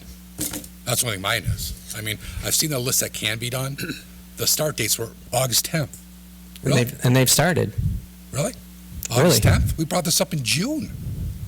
To me, I want to see a good faith effort, not just Christian Mills telling me it's going to be done. I want Christian Mills having it done. And I have no problem. I'll listen to the sound test. I'll take a look at it. I'm going to clear the building. But my thing is I want it done. When, Christian, you come back and all the stuff's done, I'll listen to your sound test request. Open ears. But right now, I got this stuff hanging over your head. Once that's done, bring the sound test in front of us. Hey, Let's Joe, talk about you've it. made your statement. Any other board comment? Down there, Jack? Got anything? Anybody down there got any comment? The only comment I have is about the sound test, and we can get into this later. But my process of doing sound tests would necessarily leave that to the client. It's got to be an impartial test under agreed terms, so that it can't be blemished. That would be my point. Okay. But if Joe's motion goes through, the sound test comes later. Right. So, And I don't disagree with you, Elgin. I think that's a good point. But let's get what's promised done. I agree. any other comment? I said I'd let people talk. Yes, sir, in the back. Come on up.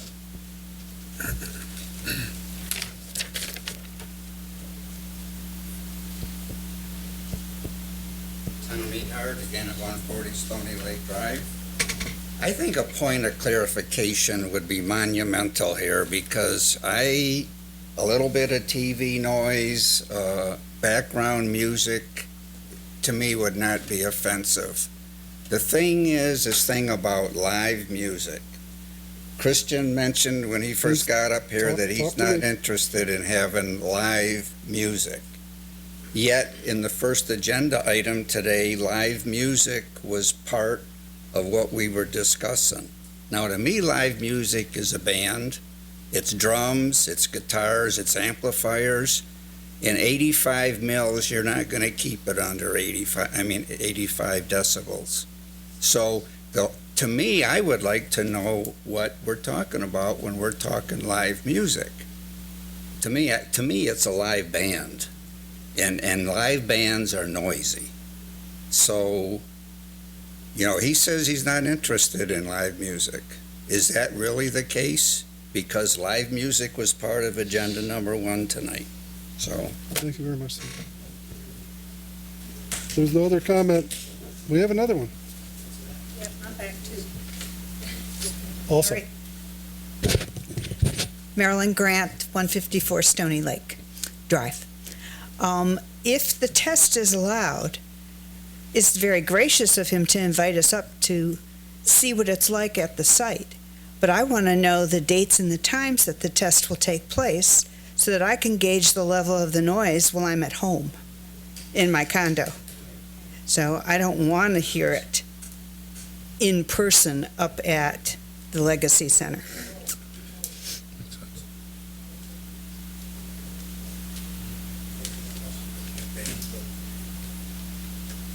I know it's been a long evening, so I'll try to go quickly over some bullet points. Is it possible to go back to slide 3, please? If you bear with me, yes. And again, Cindy Kane's 843 Stony Lake Court. No problem. While you're doing that, slide 3 talks about 86 decibels. Doing some research, because I'm not a sound engineer, but trying to understand a little bit and prepare for this evening, I've understood that 85 decibels is not a safe environmental noise, and it threatens the health of children and adults in the public. And so I wanted to address some of the noise concerns that deals with that. Also, on slide 3, it indicates, thank you, Mr. Nichols. I agree that it would be very nice to have a third party. Someone's not affiliated with us, not affiliated with Mr. Mills, so that could be. But at the same time, it talks about C4 LLC, and I could not find that company, that it exists in that. My biggest concern is, even allowing a sound test. We came here this evening. One of the concerns is just having any kind of the TVs and the music and some noise. The issue is, how do you measure that? It's one thing we could have a sound test and everything does fine, but how do we manage that? And the reason I bring that up as an example is, we just talked about 8 to-do items that were on the action list since 2016, and only one of the 8 has been completed. But how do we manage that? And as somebody had said, boy, let's give it a trial. Well, the problem is, as we all know, once something is granted, you can't go back. Or when you go back, you have to really prove that there's an issue. So that's why we're bringing it to the attention today to not even approve it at all for TVs and outside TVs and music, because of that issue is, how do you maintain this over the years? It's easy enough to do a one-time sound test and say, well, it's okay, but then how does it get managed? And does it really get turned off at a certain time? I wanted to... well, I guess we're not going to go to, is there a way to get to slide number 5? That's possible? That's 5. At least on mine. Is that 9? Can you keep going on that one then, the board response to? I'd like to get to the one that shows our neighbors surrounding Stony Lake. If you keep going, please. The picture of it? Keep going, please? Yeah. Oh, that's good. We can stop there. As we indicated, my view is this view. I am one of the closest that is to the view of that. So I do see this and I do hear things. As I said before, I have heard the gym that doesn't have outside TV and music, and I can hear the people and the music from the gym. One of the things that was brought up was the lake and the boats, and in this particular case, the golf course. I am a golfer. First of all, lawnmowers. The issue is that we're asking for 7 days a week, 12 hours a day. Is what, even if it's turned off at 11 o'clock. 12 hours a day, 7 days a week is what the request is for outside TVs and music. Lawnmower, as high decibel as it may be, up to 90, which is correct, does not run 12 hours a day, 7 days a week, 12 hours a day. It just doesn't do that. The next one, beer cart. The beer cart does not have music. I am a golfer 99.9% of the time, and even in a cart, I don't have music playing. Usually you're quiet. We're not talking a lot. People can talk and converse, and we've even, yes, sometimes you can hear it. We've even heard people at Legacy talk and converse, but you usually aren't playing music loud on that. And many of our units butt up to the putting greens, which of course we know is a very quiet space for golfers. The next one is Boulder Point. Boulder Point, they have no outside TVs and no outside speakers. I've confirmed that with Becky. I've been there. I've personally been there, and I've been there for a wedding. The wedding is kind of in a gully, and there's a small speaker they have on the floor, extremely small, and it plays maybe Vivaldi, The Four Seasons, a very popular entrance song for a wedding, and that's about all they play. Can I interrupt you? I'm sorry for doing this, but it's important. We recently discovered that Boulder Point does have restrictions as part of their lease with REI. Okay. So, there are, and we'll be glad to give those to you, but there are, did everybody else see those? There are restrictions with the Boulder Point Golf Course. Oh, okay. And again, for when they do have weddings, I've been there for a wedding, the wedding and the reception, the band is inside. I did confirm the band is not outside. There are not speakers outside. There's not TVs outside. They don't play music outside on the patio area, but people can go out and smoke or talk or to get a break or just go out for some fresh air. The next slide, please, talks about cars. Well, again, this is not really applicable because there's not cars on the side of, the traffic that's on the backside of the lake. The next slide, please, is some 5 facts. Fact number 1 and 2 about being successful with music and TVs. There are many successful places that don't have TVs or outside music or TVs. Red Naps is one. They've been in the community over 21 years. They have no TVs, no music outside. Ox, another very successful place. I've waited in line many times to get a table. The same, no outside TVs. 51 Diner, Rio, Kraus and Muir, Forest, Wine Social, Sullivan's. Sullivan's does not have outside music or TVs. All of them very successful. None have that. So I don't believe that you have to have outside TVs and music to be successful and to make money. We'll get to BW3 here in a moment. Again, the two ladies that had mentioned about having music or something, one of the ladies, when she's in her garage, likes to turn her radio on. That was the comment she made, and that's what we said was a little misconstrued in fact number 4. The other one is one of the ladies likes to garden outside. Sometimes she puts her radio on while she gardens. Again, we don't have people who have TVs or speakers on their decks. I personally have not seen anybody haven't had that issue happening up till now. And then the last one about complaints on Legacy, we're trying to be neighborly, but I guess every morning when I hear the music, I guess I could call the police, but we just had a millage pass, and I really don't think that's a good use of our policemen's time. The next slide, please, is O'Sullivan's, I'm sorry. Again, no TVs, no music outside. It says that they're close to residential. Well, if we look close enough, they are, but it is a small apartment building that rents. It's not residential's, and it's 4 or 5 units that are very small apartments that are rented. The next slide is 24th Street Tavern, which, true, has a TV. And if you look at underneath the sign, you can't see the speaker because it's buried. It's about 2/3 of the way in there. So they have it very discreet and very pointed down. A lot of these places are downtown, and in downtown places, people have some of the outside patio. This isn't really a downtown place. We're kind of talking about a place that's in a subdivision that's away from the downtown area. The same thing with the next one. If we can go to the next slide, please. The Oxford Tap. They don't have TVs. They do have those music, but those speakers are buried and aiming down. And again, not real close to some of there's more businesses than residential. The next one is Homegrown. Homegrown has no TVs. They do have the live music. I did go personally talk to the neighbor who lives on East Street, and she says, yes, she can hear the music. Her comment was, but at least it's only a short period of time. It's not 7 days a week, and it's not for 12 hours. They limit to only Friday night and Saturday, or one or the other, and it's not every week, and it's from 6:30 to 10, not 7 days a week, 12 hours a day. The next one is Lockhart Barbecue. I've been there, eaten there, an establishment. I'm familiar with that speaker. It's up on the second floor. There's a TV that's underneath the patio or overhang. That TV points to the other brick wall, and the other speaker points to the other brick wall. It is not near a residential. In fact, the location of Lockhart is on one corner with the store. The other corner is the parking lot. The other corner is the daycare, and the other corner is the funeral home. So not really close to residential. The next one, Fork and Pint. I've been there as well. I guess there's a pattern here. No, please don't judge. So again, I'm basing only on fact. There is a TV, no TVs, but there is a speaker, and it's buried underneath the awning, and there is no residential. They're all businesses around there. I know this because I just went there 3 days ago. I've reinvestigated every single one of these places I'm speaking about in the last 4 days.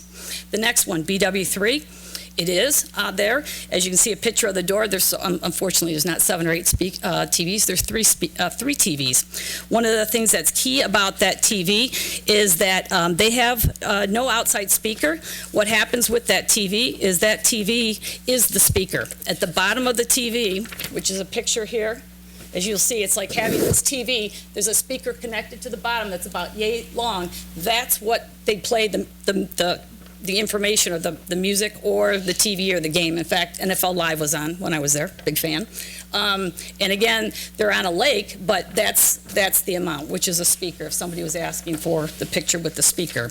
So that's where that one's at. If we go to the next slide, or go 2 down, Independent Village. I spoke to Laura Ashley, same person that I believe Christian Mills and his organization spoke to confirm this. And they have a front patio that faces residential. There's no music, no TVs. They have a back patio, and they have a courtyard. Both times they've tried to do music there, but both times they were not successful. They've tried 2 times in the last couple of years. They have not been able to do it.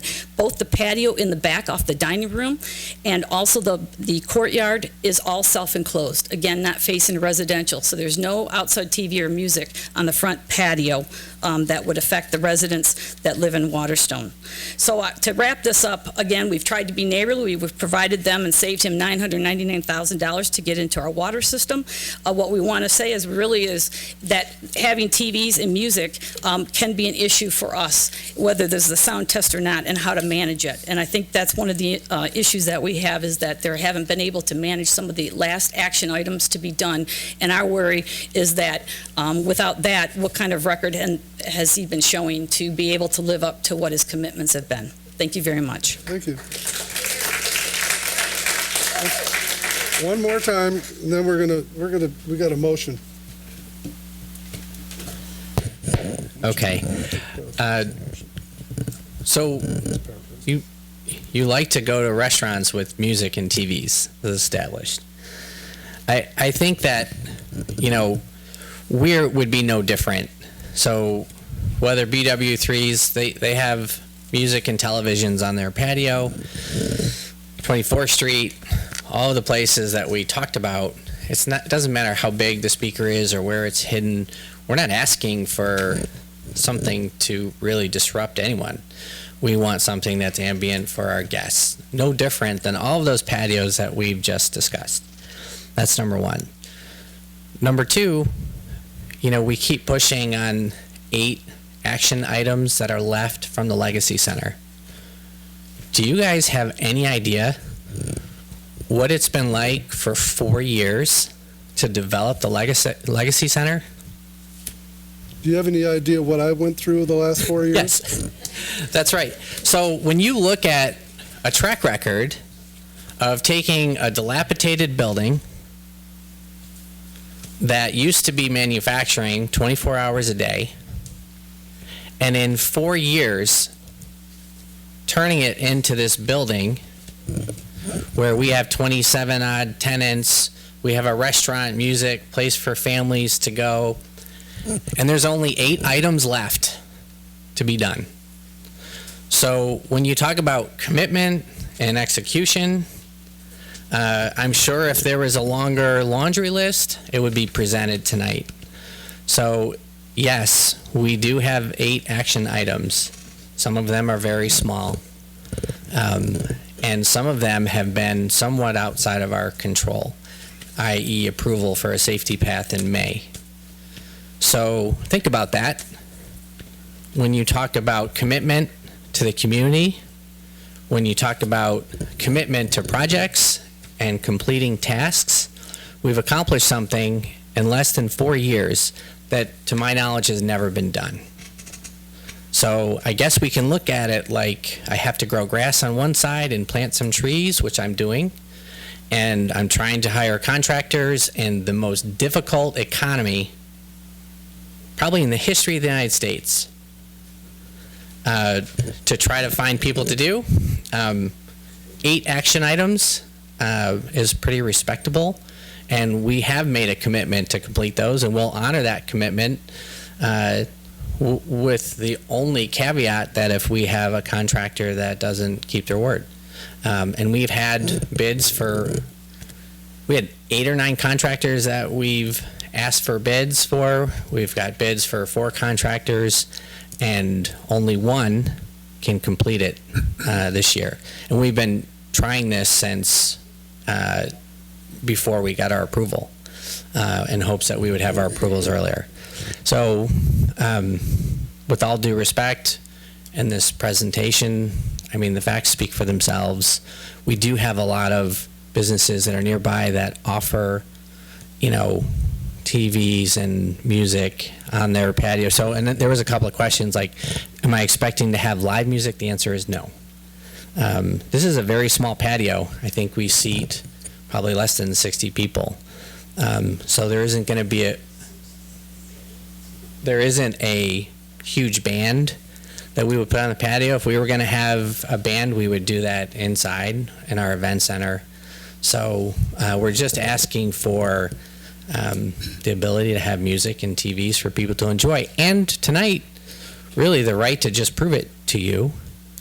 And so I don't think, Mr. Ferrari, with all due respect, that the 8 action items that we have is an indication that I'm a developer who hasn't kept his word, or a developer who hasn't completed a massive project in your community. But I don't take the 8 action items very lightly. Thank you very much. Okay, enough yak. Almost enough yakking. Come on up. We've learned an awful lot from the charts, this briefing, but it's very difficult to read. Can we access them online somehow? No, we'll give you a copy. We'll get you a copy. Oh, okay. And, I think it would help a lot in communication with 9 to 5 if we could see that clearly what the plan is. And like somebody raised the issue of the live music or no live music, what I saw in the invite to this meeting said specifically requesting live music. So there's a lot of confusion going on. So I think we need to see something, and it could evolve, like, okay, all right, here's what it's going to be. And these are going to be the types of speakers, and it's going to be lower or whatever. We're really surrounded by a lot of misinformation and questions. The other thing I would like to point out, though, is when we're talking about establishments that are in the town, it's kind of like the difference between being in New York City and upstate New York. Please talk to me. In New York City, you want that nightlife. You live there because you like it. You want to be included. You want to be in big crowds. And that's what they want downtown, and our downtown areas need that to thrive. That's not the same as the suburban areas. So we really can't compare that we need to have everything in our township areas that we need to have in the downtown areas. That's where the activity goes. So, sorry. Thank you.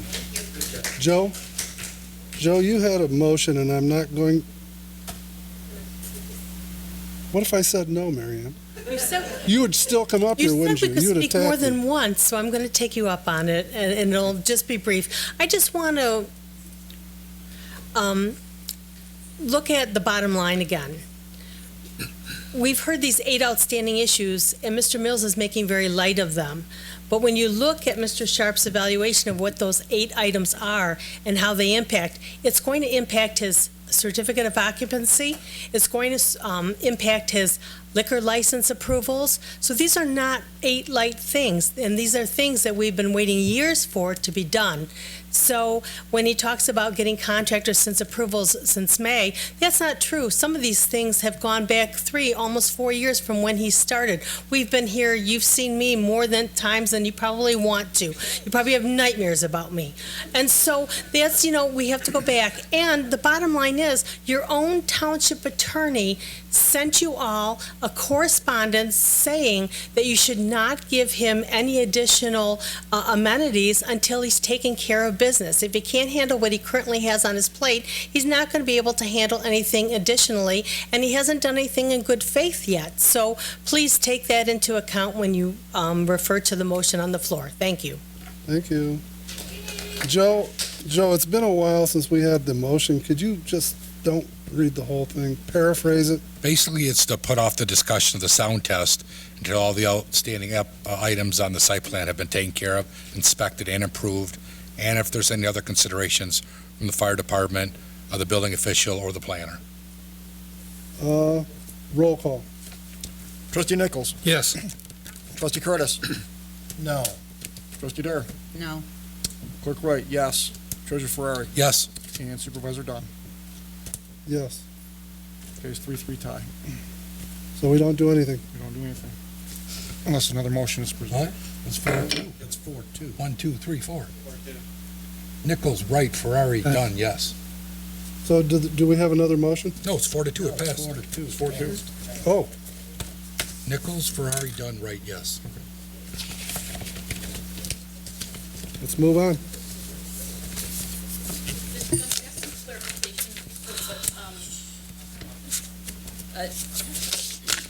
to the point that Mr. Ferrari was making, if it takes him, let's say, to December to complete those, for instance, and it passes your September 30th date, does that extend your September 30th date for no TVs, no music on the patio from your last June 12th decision? The way it is right now, he's not getting permission to do anything until it's done. If it goes past September 30th, it's still.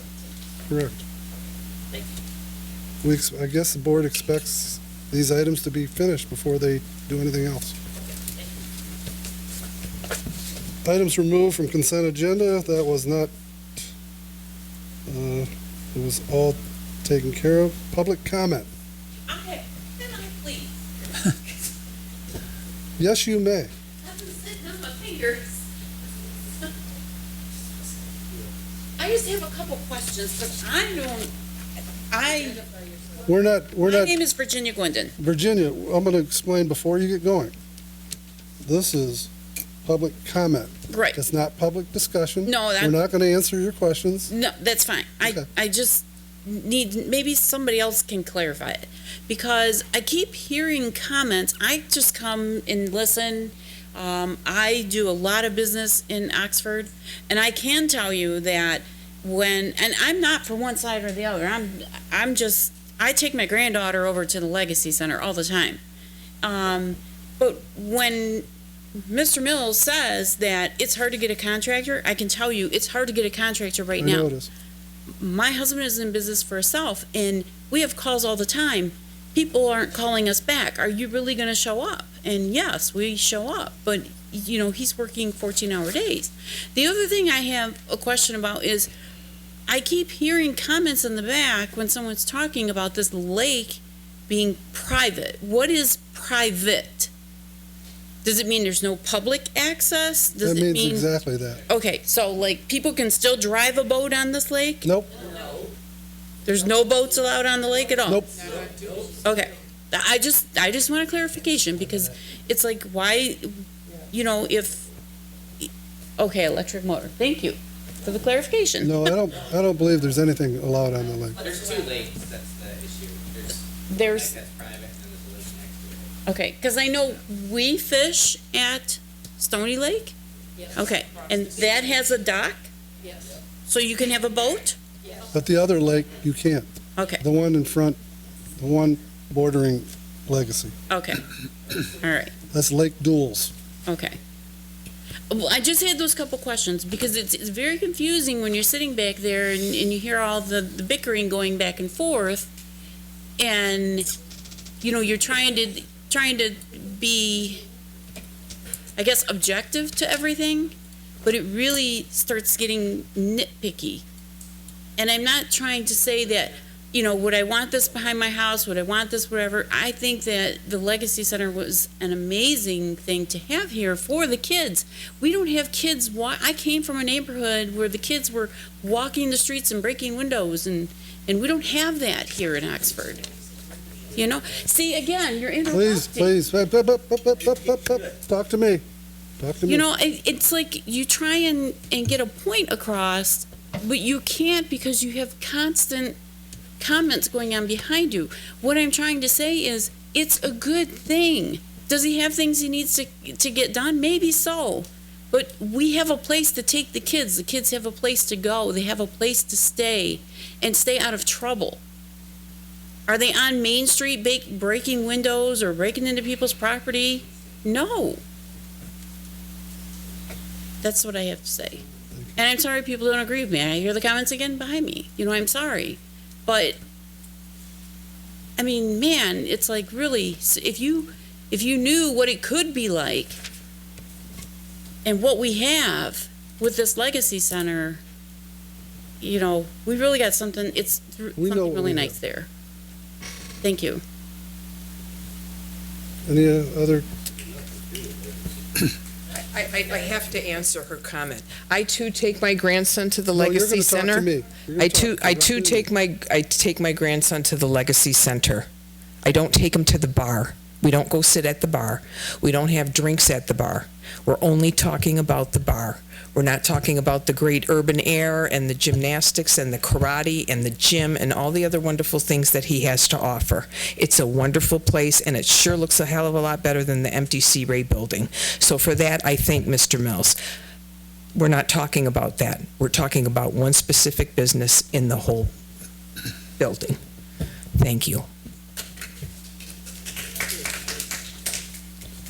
If there's nobody else, She covered my question. thank you. Now we'll go on to board member comments. We'll start with Elgin. Well, everyone here knows my past. I was a developer in my last life. I had multiple contractors, subcontractors working for me. There's one thing that I found very, very important when working with the township or the local government, that once you give your word, you have to stick to it. You have to make it right. If you don't follow what you agreed to do, then it'll come back and bite you. That's your reputation. And that's kind of what this is about. I'm not in disagreement with your business model. I think it's an excellent model. You've done a great job. I've actually checked into the way you do business as a rule. Your businesses are all successful. That's a good thing. I know I was there one time before I retired. And by the way, this is what retirement looks like. That's pretty much what I have to say. I look at the facts, and the one and most important thing is what's in the best interest of the residents. That's my concern. I was elected by them, and I'll support what they require if it's within reason. That's all I have. Patty. I'm all set. Curtis. Yeah, I'd like to thank the Oxford community for approving 2 millages at our election. I think it was a huge plus for Oxford to continue our Parks and Rec and our police services. I think that's a great thing for us. And just a thank you to my election workers that make me look good through the process. Congratulations to the ladies of your office. They do a wonderful job, and you should be proud of them. I've dealt with Mr. Mills for the last 4 years, personally, almost daily. I appreciate everything he's done for this community. I respect a lot of things, I mean, almost everything he's done. We've had our ups and downs, our ins and outs. I wish him nothing but the best, but, you know, the township needs certain things completed. I just want him out of the way. Once he's out of the way, I think everything will go a lot smoother. But again, I appreciate everything he's done for this community. And I have used his facility. My granddaughters used this facility. It's nothing but a plus for Oxford. There's nothing like it anywhere around. Joe? The lease agreement between Parks and Rec and Cable, that's still not been executed. We need to stick with, figure out where that's at. Now that Elkview's completed and the road's been turned over, the board has to decide what it wants to do with that 100-plus acre parcel. We have to kind of discuss that, so kind of keep that in the back of your minds, what you want to do with that.